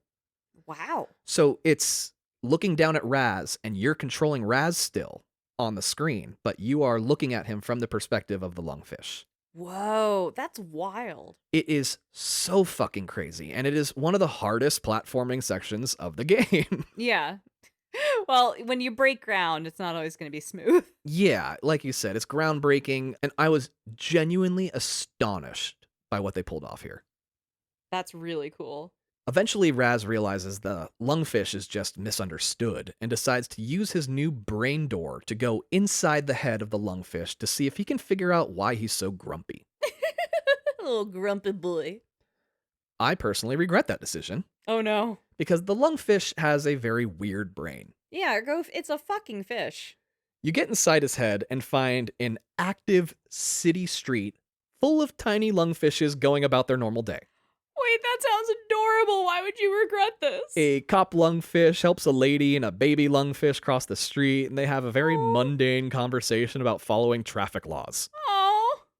And they have like different accents and everything, different voices. These are full people. I love this. It's like that BoJack Horseman episode where they go under the water and everything's fish. Yeah, and then a giant Raz comes stomping around the corner, and all the city folks start screaming like he's Godzilla, yelling, "Gogglelore!" Because Raz wears these giant goggles on his head, and they all scatter about. That's amazing. And one lungfish eventually calls out to him asking for help. And when Raz speaks, the lungfish covers his ears in pain because the sound of Raz's voice is so loud to him that it kills him. Oh my god. And an identical lungfish runs over and says, "Oh my god, he's dead." But that all lungfish are prepared to die fighting the tyranny of Cochamera. Cochamera. Yeah, and it's spelled Coach Amara. Oh no. He's another giant like Raz who has brainwashed almost everyone in Lungfishopolis. Lungfishopolis. And you stomp and you fight your way through Lungfishopolis to the monster that is controlling the city. And the entire encounter plays out via local news broadcasts as well. Wait, that's fucking sick. Yeah, so you're like watching the news and like it's a lungfish reporter like reporting on the entire battle and shit. This is insane. Oh yeah, this lungfish has hundreds of people in his head and they're all like full personalities. Oh my god. There's more lines of dialogue for NPCs than Red Dead Redemption 2. Not really, but there could be. You finally fight Cochamera and free the citizens of Lungfishopolis and also the lungfish himself. He was being controlled by the coach this whole time and was forced to terrorize the kids of the camp to keep them in check. Oh no. Raz asks the lungfish to show him what he did with Lily, and the lungfish is like, sure, and he eats Raz. No, my God. You want to meet your friend? No problem. And the lungfish emerges on a shore we haven't seen yet, and he spits out Raz, and he tells him that he can summon him at any time he wants to travel to the other side of the lake. That's cool. Also, you now have permission to call him by the name given to him by his own people. And that name is Linda. Linda. Oh, that's beautiful. And all right. She stomps off back into the lake. Love you, Linda. Well, you reconvene with Ford Crawler, and he shows you a room in his lair where he has gathered all of the kids from camp. Oh, goodness. Every last one of them has had their brains removed while Raz was dealing with Linda. You're the last one standing. Except for Lily, who is not in the room. Okay. Ford also reveals that Sasha 9 and Mia Vidello were not called away on a mission. They're missing. Oh no, it was a trap. He's the one who would have called them away, and he didn't do that. It's definitely this crazy ass coach man. So Raz asks him, all right, come out of your lair and help me fucking go find them. And Ford goes on to say that years ago, he got into a psychic battle that left his brain broken. Oh no. As long as he's in that lair near the Titanium, his brain works fine. But if he leaves the lair, he has no memory of who he is. Oh shit. That's why when you see him around camp, he's not himself. It's not an act. He genuinely is just like, I'm off my rocker. Yeah, he's genuinely lost his mind in those moments. Damn, that's crazy. It also turns out he's not as close to the Psychonauts officially as he used to be. After his brain battle, he got fired from the Psychonauts. Yeah. They don't know that Sasha 9 and Mia take their orders from him. Oh, goodness. They do know, like, Sasha 9 and Mia know he's fired. They just know the full story of what happened, so they still trust him. Okay, fair enough. So he sets it to Raz to find all the brains and bring them back so Ford can put them back inside the heads of these kids. This game already has 5 different collectibles that you were finding, and now they've added a 6th. Why not? Yeah, oh my goodness, the collectibles in this game are fucking outrageous. When you find a brain, you remove it from the container, keeping it safe, kiss it, and put it in your backpack like a raw hot dog. Put your mouth on it and then toss it loose leaf into a sack. What the fuck? Right. And the only thing you really know is where Linda was taking the kids, and that is to an island with an abandoned asylum on it. You know how you do. It's a logical place to start. The place is locked up, and you have to deal with the security guard. And he looks exactly like Homer Simpson, but he talks like John C. Reilly. Oh my god. And he keeps saying that the milkman has the key, and that once the door is open, the lies will end. Oh. So you gotta go inside his head and sort some shit out. And this dude is a fucking mess. He's a conspiracy theorist who's trying to discover the identity of the milkman. Okay. And there's even a book depository in this section. There's newspapers lining the floors and walls of this man's house inside of his mind, and in reading them, you find out that the milkman is dead, and that he died in a fire years ago. And he tells you to go dig up the grave for the answers. What the fuck? These mind worlds are fucking wild. Like, the crazier the person, the more of a mess their mind becomes. Ugh. Like, gravity can change. Oh my god. Roads can lead to nowhere. Land can fly. Sure. A little girl triggers a suicide bomb. Anything is Jesus. possible. Yeah.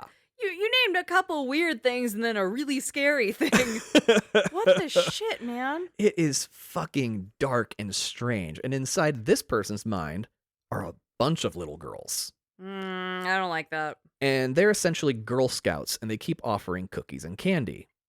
And anytime Raz asks about the milkman, they call Raz a pervert and a creep and run away. Ew. You work your way through this guy's mind, realizing he is, in fact, the milkman. What had happened was he worked as a milkman and got fired. So he turned his milk bottle into a Molotov cocktail and burned down the milk factory one day. Oh my god. And so he died the way like Anakin Skywalker died and became a security guard instead.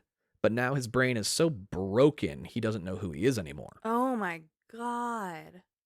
Eventually, What the fuck? Sorry, I know you want to move on, but that's the most insane shit you've ever said on this podcast. I'm going to get weirder. Don't worry. I am worried. What the fuck? Eventually, Raz finds himself in a house full of the Girl Scouts and the Scout Mom. Now, take a BioShot, as this felt so much like in BioShock when you encounter the little sisters being taken care of by Dr. Eleanor Lamb. It's the same kind of room and everything. And their job is to protect the milkman, so you gotta kill a bunch of Girl Scouts and their mom. Dead children. Oh, I feel bad that I brought up that season of Dead Kid games that we did. The milkman awakens from his slumber, and he uses his Molotov milk bottles to help you and he escape his mind. Once out, he has a personal vendetta against the asylum he was set to guard, as that's where they scrambled his brain after he set fire to the milk factory so many years ago. Oh my goodness. So he sets off to do the same to the asylum. He really only has the one solution for his problems, and Yeah. it's fire. It's going to be a while before he can do any damage because you got a few missions to complete first. Once inside the grounds of the asylum, Raz realizes the person who runs it is the scientist from his vision from before that had the claw that was removing Dogen's brain. Yeah. Raz meets a few of the denizens of the asylum, like a former actress who keeps thanking the walls for their applause, a man who kind of thinks he's Napoleon, and a painter who is a prisoner of his art. Oh, Which these all sound like Doctor Who episodes. Like, what is this shit? Well, yeah, they're in an insane asylum, so these are crazy people. Yeah, fair. And they're being watched by an orderly that is guarding the elevator to the scientist's office. And this man has terrible eyesight, and you have to disguise yourself like the scientist to get him to step aside and let you up to the office. So in order to do so, you have to step into the minds of the lunatics in the asylum and help them sort through their issues. Just do some casual therapy. Yeah, like I said, this is Therapy, the video game. Oh my god. Raz gets a vision of Lily being held captive by the scientist, whose name is Dr. Lobato. Real subtle. Right. And he tells her his master plan, like a bad villain. And she tries to set him on fire with her mind, but he has her in a psychic power suppressing helmet, Ugh. like Magneto. And he goes to pepper spray her in the face. Problem is, Lily's still sick, and she can't smell a damn thing. She's like, I'm chill. So it cuts back to Raz. In order to get that disguise together, like I said, he has to go help the crazies of the asylum. And the actress is distressed about a bad review from years ago, and you have to help her mentally get over that issue, as she is an award-winning actress, and fuck the critics, honestly. It's a crazy puzzle game section based on the Phantom of the Opera. Oh, fun! If the play he was terrorizing was a youth theater production of Jack and the Beanstalk. Oh no. And it comes complete with falling lights and attempted murder of children. I love Phantom. It's fucking great. That sounds insane. And when you fix her brain, her award will make a great claw for your disguise. Ooh. For the next part of your disguise, we have to visit Napoleon Man. And it turns out it's not that he thinks he's Napoleon. He's actually the great-great-great-grandson of Napoleon. And he has been hijacking his great-great-grandson's brain in order to live again. Oh, shit! His real name is Fred Bonaparte. Fred Bonaparte! Oh my god. Is he short? Like, did they do that? He's 6'5". Oh shit. That's even fucking funnier. Oh yeah. No, he's tall as fuck. Broke the cycle. So you can see why Napoleon would want to take his brain. Yeah, he's like, this will fix everything, guys. This is my one weakness. And inside this guy's head, Fred and Napoleon are playing a war-themed board game for control of his psyche. A board game. Napoleon has the unfair advantage of being a commander-in-chief of a country's military. You know, that old peanut. And the war game they are playing is a rip-off variation of the almighty Settlers of Catan. Wow. Yeah, no, it has even like the hexagon shapes and everything. It's pretty fantastic. If you like Settlers of Catan, this is a really good section. That's really cool. And Raz has to shrink down and kind of live in the town that gets created by the map of the Catan board and convince the town people in that town to help defeat Napoleon. You guys have to rally to help us defeat Napoleon. The shit I'm saying today is like just you fucking said that to me. Out of this world. And as we've seen repeatedly throughout history, those with something to fight for win the battle. And so Fred Bonaparte wins, and he gains control of his mind back from Napoleon Bonaparte. In winning, we find out Fred wasn't even an inmate at the asylum. He was actually the head orderly. Oh my God. But when he lost control of his brain to great-great-grandpa one day, they kind of turned him into an inmate. They're like, you're already here. And Fred is so excited to regain control of his body that he wants to strangle the other orderly who let him get incarcerated. Hell yeah. It's the same one that's blocking the elevator. And Raz is like, obviously. Hell yeah, one less thing to worry about. But if you remember the classic Flash animation, The End of the World, you will know that before the French fire the missiles, they must first take a nap. Fuck off. So Fred takes a nap. Oh my God. And Raz has to take his straitjacket for the disguise instead. Raz goes to the painter, whose name is Edgar, for help with a disguise, and he sees that he is working on a portrait of Dr. Lobato. And then Edgar goes into a daze and paints a bull over the painting. Huh. And he says that it's a problem he's been having. He keeps painting these bulls over his artwork. Raz is like, cool, this guy has something fucked up going on in his head, so he slaps a door on the guy's forehead and dives into his mind. Great, you seem fucked up. Let's do this. And inside his mind, the art style of the game changes drastically. Oh no. And again, it reminded me of Kingdom Hearts would do, because like every Disney property had a different art style. So within those Disney worlds, they changed the art style of the game entirely to match that Disney property. And speaking of Disney, if this was a Disney world, it would be the Land of the Dead from Coco. Wow. It's lots of black light highlighted colors, utilizing black negative space to make the colors really pop. It is a beautiful level. That sounds insane. And Edgar is building a tower of playing cards to reach a woman that is peering down on the world below, crying rose petals. He does not know who the woman is, just that he knows he can heal her with his art if he could build a tower tall enough to reach her. But a bull named El Odio keeps knocking down his creation. El odio. And El Odio means hatred in Spanish. Oh shit. Raz has to help him find enough cards and also has to defeat El Odio. Lots of platforming, lucha libre fights, and puzzle solving ensues. You solve his issues and leave his brain, and Edgar agrees to paint you a formal portrait of Dr. Lobato without El Odio ruining it. You don your disguise, and the blind-ass orderly lets you onto the elevator into Dr. Lobato's lab. Before you get on the elevator, you get the classic, "This is the point of no return" screen. Oh, good. Because I don't know how much more of this I could do. This is really insane. I get why some games do this. Like, I just think there's better ways of doing it. Yeah, like with open world games, it's like, are you done with your side missions? Because we're wrapping this shit up. Like, totally get that. Like, do we have to break the immersion and say, hi, if you're going any further, you're not going to be able to go back and do anything else? Are you sure you want to go forward? Like, you don't need to do that. And this feels very linear. Like, it's not like there's a lot if you double back. Granted, it is nice to sometimes know that you're coming to the end, but this is not the way. That's fair. And the climb to the top of the lab reminded me of that climbing game with the guy in the barrel and the sledgehammer. It's called Getting Over It with Bennett Foddy. Yeah, it's a man in a barrel, and you have like a pickaxe, and the physics are that you swing the pickaxe over your head and push yourself up, and you can throw yourself.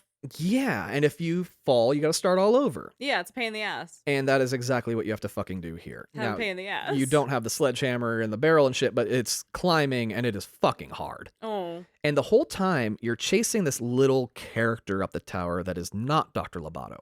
When you get to the top, you get a scene where the little person is approaching Dr. Lobato, saying they brought him the brains he asked for.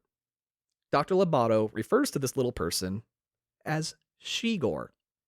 Shigor, so inclusive. I know, right? And Shigor is stealing the brains of children because she knows that Dr. Lobato is trying to use those brains to power those tanks, so she doesn't want to give him adult brains because they might be more predisposed to violence.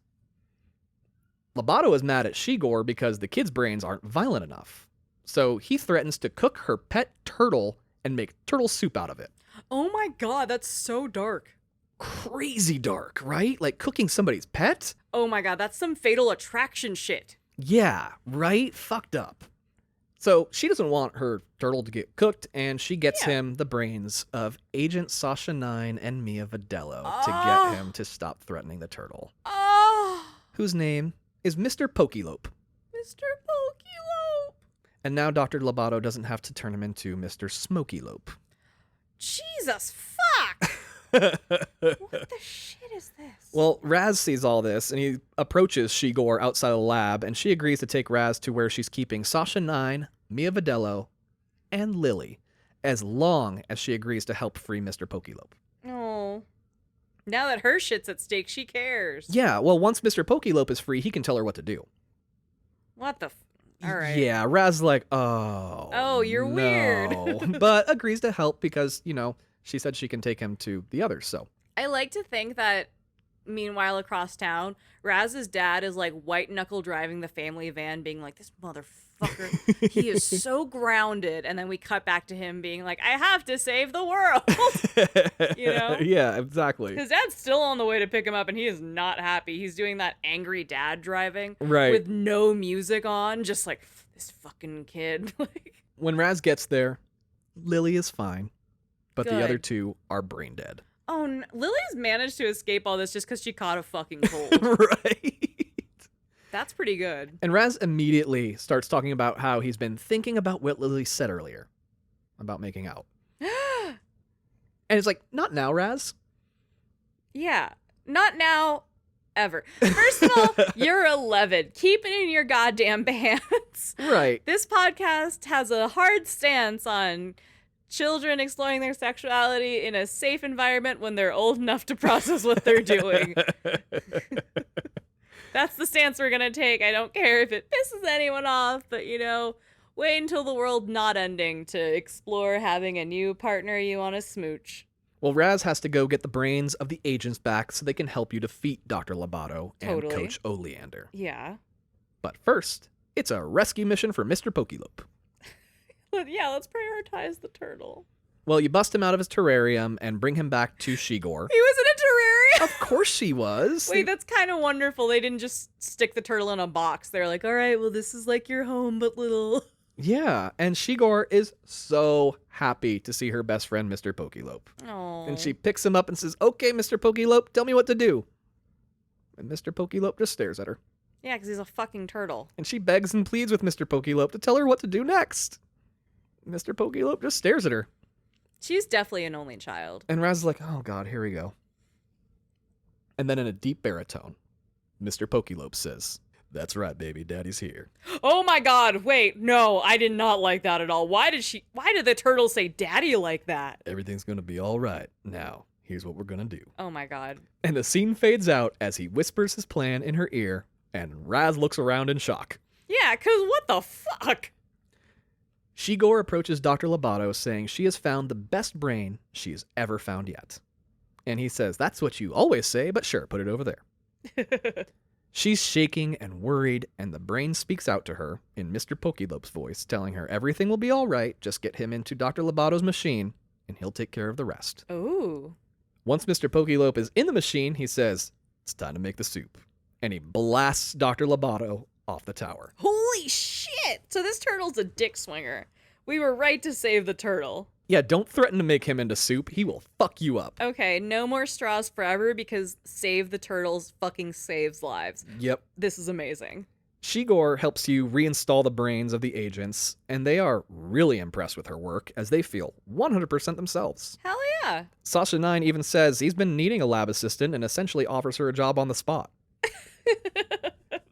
Honestly, that's really fucking cool. It's actually really cute. Her mouth just hangs open in shock the entire time. She's like, no way. Oh, sweet baby. And she offers to take them to the rest of the brains so they can save all of the kids. Yay. When you get everyone their brains back and explain the whole story with Dr. Lobato and Coach Oleander to them, Dogen goes, oh God, I owe the squirrels an apology. And Raz goes, yeah, I'm sorry, what?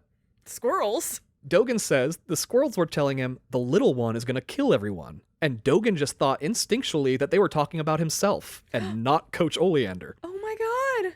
So that's why he was trying to kill all those squirrels before. Because he was like, they're talking shit. Yeah. No, he's they like, were warning you, baby. he's like, oh my God, I owe them such an apology. I'm going to go help them out. Jesus fuck. As you rebrain the last kid and reunite with Makeout Queen Lily, Make out Queen Lily. Coach Oleander comes hobbling in, saying he wants Raz's brain, as he's clearly the best of them all. This motherfucker. Raz is mad because Coach Oleander kidnapped his friends and teachers, derailing his education, brainwashed and tortured poor Linda, and worst of all, he kidnapped his girlfriend. Oh, they're just dating now? Oh, Wait, yeah. I'm more invested in this side story. So they had a DTR, a define the relationship talk, when they were talking about making out, right? Yeah, I guess. Oh, okay. I think it was just him like throwing it out there and seeing if she was okay with him saying it. And she was. Have you ever had a camp love? No, never did. Oh, like what camp you didn't find a sweet little cow friend to wrestle and look up at the stars with? I was 9. Well, they're 11. Fair. Yeah, no, I did not. Oh, I always thought that was so sweet when you go to camp and you like fall. That's how Crazy Ex-Girlfriend the series started. So maybe it's not always a good thing. Well, Sasha 9 kind of puts his hand to Raz and like pushes him back. He's like, this fight's a little big for you. And Raz tells Sasha 9 that he used to clean the elephant cages. He can recognize a pile of, and then Raz and Lily get lifted into the air. That's great. Oh, that's a good beat. Yeah, Mia Vidello uses her telekinesis and kind of transports them outside and onto the ground floor of the asylum. And we get treated to a cutscene of Edgar deciding that his problems are cured and he wants to go out into the world to sell his art again. Oh. Being in an asylum, he was chained up. Being a Mexican wrestler, he's crazy strong and he rips his chains out of the ground. Wait, he's a Mexican wrestler now? Yeah, remember I said there was lucha libre fights. Oh, God. Yeah, he is built like a Mexican wrestler. Wow. In doing so, he breaks a gas line. And he smells the air and is relieved because it means the gas isn't turned on, and he leaves the asylum. Next, the actress is out in her garden, realizing her plants need some water, and she finds a spigot and turns it on. It wasn't water, it was gas. And then we cut back to the gas flowing out of the pipe, and a very last-second addition voice line from Edgar goes, "Oh no, I spilled my paint thinner and acetone." Just casually like, oh, by the way, I'm also contributing to this. Yeah. Then we see Fred Bonaparte is out in front of the asylum, and he finds the milkman, Edgar, and the actress. And they all remember that he was like an orderly at one point, and they're like, ah, fuck, are we in trouble? No. And he goes, no, fuck this. The asylum's closed. You're free to go. I could give two shits. Let's fucking roll. And the milkman decides to throw one last Molotov for old time's sake. Oh my goodness. And the cocktail explodes in the asylum. The gas and paint thinner spread it like crazy. And the milkman says, the milkman has completed his route. That's a cool line. I'm not gonna lie. That's some cool dudes don't look at explosions shit right there. Yeah, and they all leave the asylum like as it burns behind them. Beautiful. Now, the agents are still battling the coach at the top of the tower with their brain powers, and the kids are still within the grounds of the asylum while all of it burns around them. So they're like, oh, this is bad. Yeah, and as they're like floating down still from Mia Vidello's telekinesis and they land on the ground, this does not stop Lily from trying to get her makeout game on, and she leans in for a kiss. We have to stop pretending that the end of times makes women horny. To be fair, in this situation, I think Lily is like, we're safe. She's like, oh, I see fireworks. Babe, those are explosions. So glad you said that, because while she leans in, the battle continues up above, and Fred Cruller comes flying in to save the day. Oh. And he throws pepper into Coach's face. And he sneezes, causing essentially a nuclear explosion. What the oh my god. And during this, Lily and Raz's lips are together, and the explosion is those fireworks that Lily was hoping she would have. Oh, wait, that's actually really cute. And the happiness is very short-lived because the asylum comes crashing down around them, and Raz has to use some of his newly acquired powers to keep them safe, and he does. Okay, save a hoe. This is all a cutscene. Cool. The agents reconvene with Raz and Lily, and they joke about Coach losing his brain. Which is too bad because Coach was a great agent when he was a good guy. But now he's a fucking lunatic. Yeah, Coach comes hobbling out saying, TV. And they all just laugh at him. Haha, you're lobotomized. It's hilarious. And I was playing this game at this point, and I was fucking pissed. Because this was some Hunger Games bullshit where the main character doesn't get to fight the final battle. Raz got sidelined so the adults could handle it. It's just a cutscene. Fuck you. And the adults all wandering off laughing about stupid Coach Oleander, except Raz. And Raz asks, so where's his brain? Just then, a tank erupts from the ground with Coach Oleander's brain at the helm. Yeah!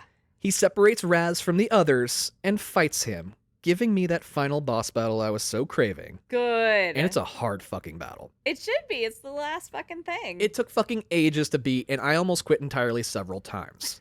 But I beat his fucking ass. Hell yeah. And Raz stands on the tank in victory, and an arm comes out of the tank and hits Raz with some pepper, causing Raz to sneeze, and his brain goes flying out of his head. Oh no! And Raz's body does the whole TV thing and starts wandering off. And Raz's brain is like, okay, time to think. Like I have a choice. Yeah, that's all I do. The tank is busted, but the formaldehyde container that like holds the brain controlling the machine is still fine. So the brain Raz flips himself up into it. What he doesn't expect is for his brain to merge with Coach Oleander's, which was still in the tank. Oh no, so it jumps into the jar and they're both in the jar and they merge? Just to give you some reference. What the fuck are brains made out of? We hit the point of no return 4 fucking hours ago. Remember when you were like, oh good, this is almost over? No. No. It's 100% not. No. The epilogue is longer than the fucking tutorial. I thought we were going to end on the kiss and it was going to be a cute moment and it'd be like, credits, fucking go. Nope. Now we have to take every skill, every puzzle, every acrobatic trick in your fucking arsenal to complete the most difficult platforming ever put to fucking screen. We have to chase 6-year-old Coach Oleander through the amalgamated minds of his and Raz's. Oh my god. Raz grew up in a circus. Coach Oleander grew up in a slaughterhouse. What the fuck? Now, take those tragic childhoods, smash them together, and we find ourselves in a circus made of meat. Yeah, this is a full horror movie. And little Ollie is trying to protect his pet rabbit from his father's meat grinder. Oh my god, we went back to like the killing rabbit. Oh, sometimes when I play a game and I hit a section I'm struggling to complete, I usually need to put the game down for a spell, return to it later, and I can usually complete whatever was bothering me on my first attempt. Yeah, sometimes you need to sleep on it. Sometimes you, I did that with Outlast a lot. Because I'd be like, I'm stuck on this level or this puzzle. I just need to put fresh eyes on in the morning. Yeah, you just need to take a break. Yeah. That was never the case with this game. It was just always annoying. I can't believe I finished it. Honestly, no lie. And it was the ending that almost had me quit. Oh my god. It was so fucking hard. The climb to the top here puts that asylum climb to shame by a long shot. Jesus. And the whole time you're in the meat circus, you keep hearing a spectral voice call out your full name. I hate the term meat circus. I never want to hear that again. I'm so sorry that I had to write it. Yeah. But you make it to the top, and little Ollie is more scared than ever because now Dad is here, and he hates bunnies. Uh-oh. You fight the damn near impossible butcher Dad, and he drops a package at his feet. The package unfurls itself, and out pops Raz's dad. Oh no, other Dad is here. And he looks around at the meat circus and asks Raz, what did you do to our circus? Oh. Because this is the daddy issues section of the game, if you haven't picked up on that yet. This is therapy. Dad can tell you've been hanging out with psychics, and he challenges Raz to another climb. This time, it's a timed event. Because if you're going to hang out with psychics, you're going to suffer the psychic gypsy's curse, and he starts filling the place with water. Oh shit, your dad's just out for fucking blood. Little Ollie's dad was out here just fuck your pet, that's meat and I'm hungry. Your dad's like, I'm gonna kill you now. Yeah, he keeps juggling exploding bowling pins and keeps throwing them at you. What the fuck? So now you have to parkour your ass up to the meat tower that defies all laws of physics. Honestly, at one point you go down a ladder that has a loop in it. Yeah, okay. This shit is insane. Even though you complete his task, he calls you a liar and a cheater, and he joins forces with the Butcher, and they both fight you to the death. Daddies. After you defeat him, the spectral voice manifests itself. And it's your actual dad, not just your own mental projection of him. Oh, shit. Oh, he finally got to camp to pick you up? No. So Oh. when he sees the version of himself in your head, he's like, damn, really? Is that how you see me? Oh. And Raz is like, yeah, why do you hate psychics so much? And his dad says he doesn't. He's just scared. Oh. He knows his family's psychic, but that those powers bring lots of enemies. The family has a fucking curse on it, for crying out loud. Yeah, they've already been targeted. He was just trying to keep Raz safe by stopping him from using his powers. And right now, Dad is actually just using astral projection to be there. Oh. He tells you that he needs to help you untangle your brain from Coach Oleander so you can get back inside your own body. Yeah. But Evil Dads 1 and 2 have different plans. Oh, no. They have now merged like a fucking Megazord from Power Rangers and are one giant creature. Big angry daddies. Good Dad says he's going to give you all of his power so you can defeat Megadad. He unleashes everything he has at you, and you grow into a giant fire being version of Raz. You mega evolve. Hell yeah. Just what you need to beat up Megadad. Which you inevitably do, and it causes your brain to collapse in on itself. Oh, no. But it's okay because Shigor has begun separating your brains on the outside. Hell yeah, Shigor's the shit. Shigor's fucking great. The scene fades to black as you wake up, and we're taken to a couple days later back at camp. And Coach Oleander is giving the end of summer speech. Yes, Coach Oleander. Yeah, why isn't he arrested? Because the personal demons that were causing him to act out have all been eradicated, so he's all good now. What the shit? Hey, you know, prison is supposed to be about reform. So he's reformed. Okay. And he's also really, really sorry he tried to steal everyone's brains and tried to take over the world. He gave them a my bad? Yeah, daddy issues, right? Oh my god. But today is not about Coach Oleander. It's about someone else.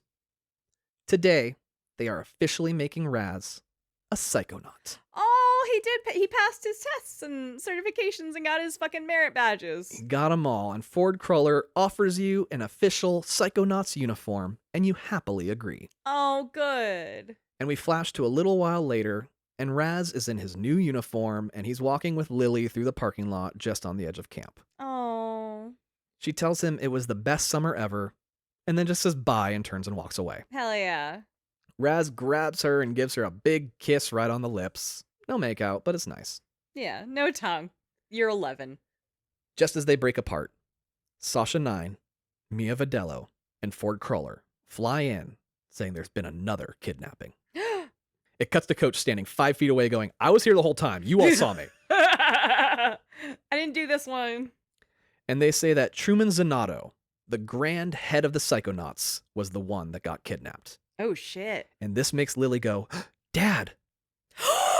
Ooh, twist. Such a good twist, right? That's good. That's why she's like, I'm always here. I don't give a shit. I'm over it. But Sasha 9's not worried. The Psychonauts finally have a kidnapping specialist on the team.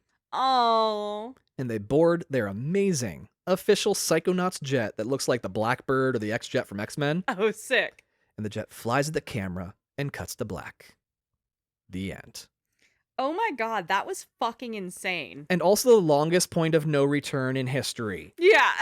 Dear God, I think it was something like 5.5, 6 hours after point of no return. Out of the 15-hour game. Out of the 15-hour fucking game. Holy shit. Oh my lord, right?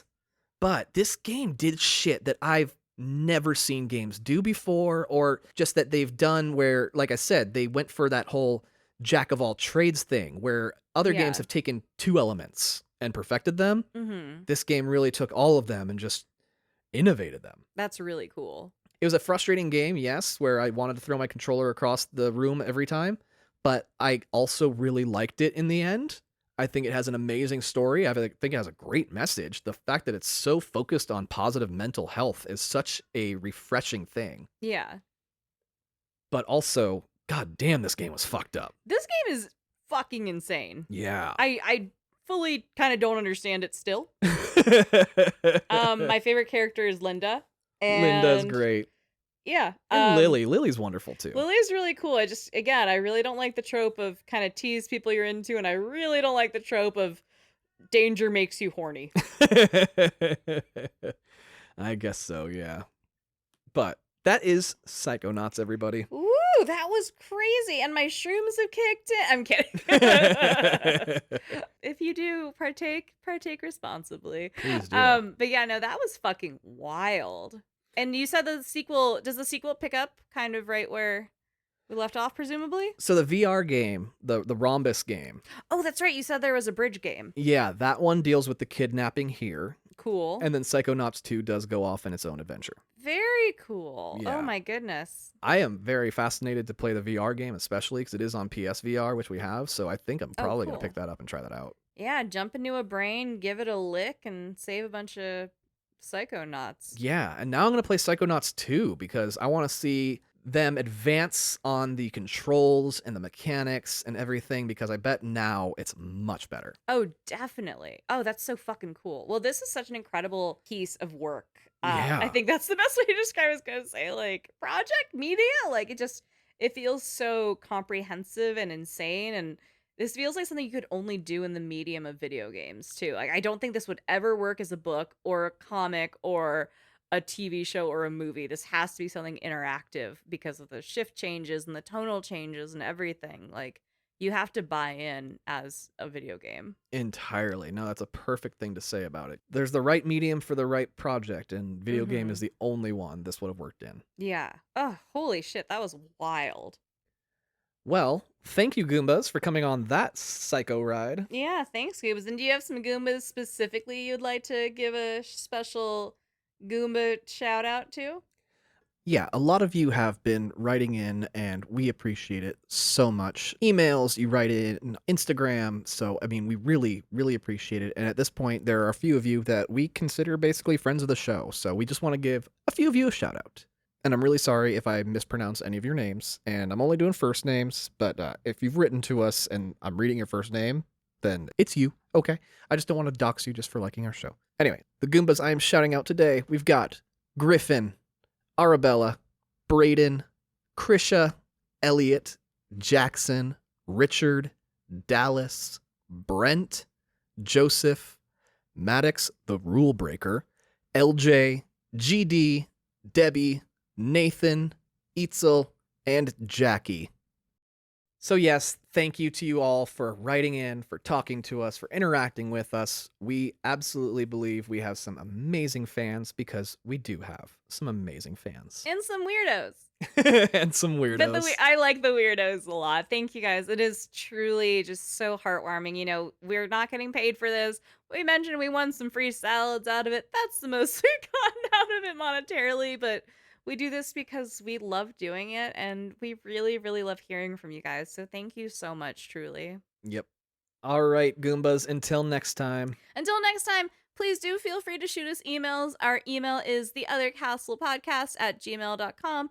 We are on Instagram and Facebook. I am trying to post some spicy memes on Instagram when I remember, so keep an eye out for that. And then, yeah, let us know if you have games you'd like us to play. Again, Psychonauts was very heavily requested, so Tom jumped in on it, and you guys sent him down to a weird place, and now we're trying to book him a therapist. Oh, no, I got the therapy I needed. Thanks. I'm good. Oh, okay, Yeah. cool. The game was therapy. I'm good. Everything's fixed. We're cool. I have no underlying issues to address. All right, so stay tuned. We are about midway through season 5. We have so many more fucking fun games coming for you. We are going to start figuring out what to do for season 6. And until next time, our lovely Goombas. Bye.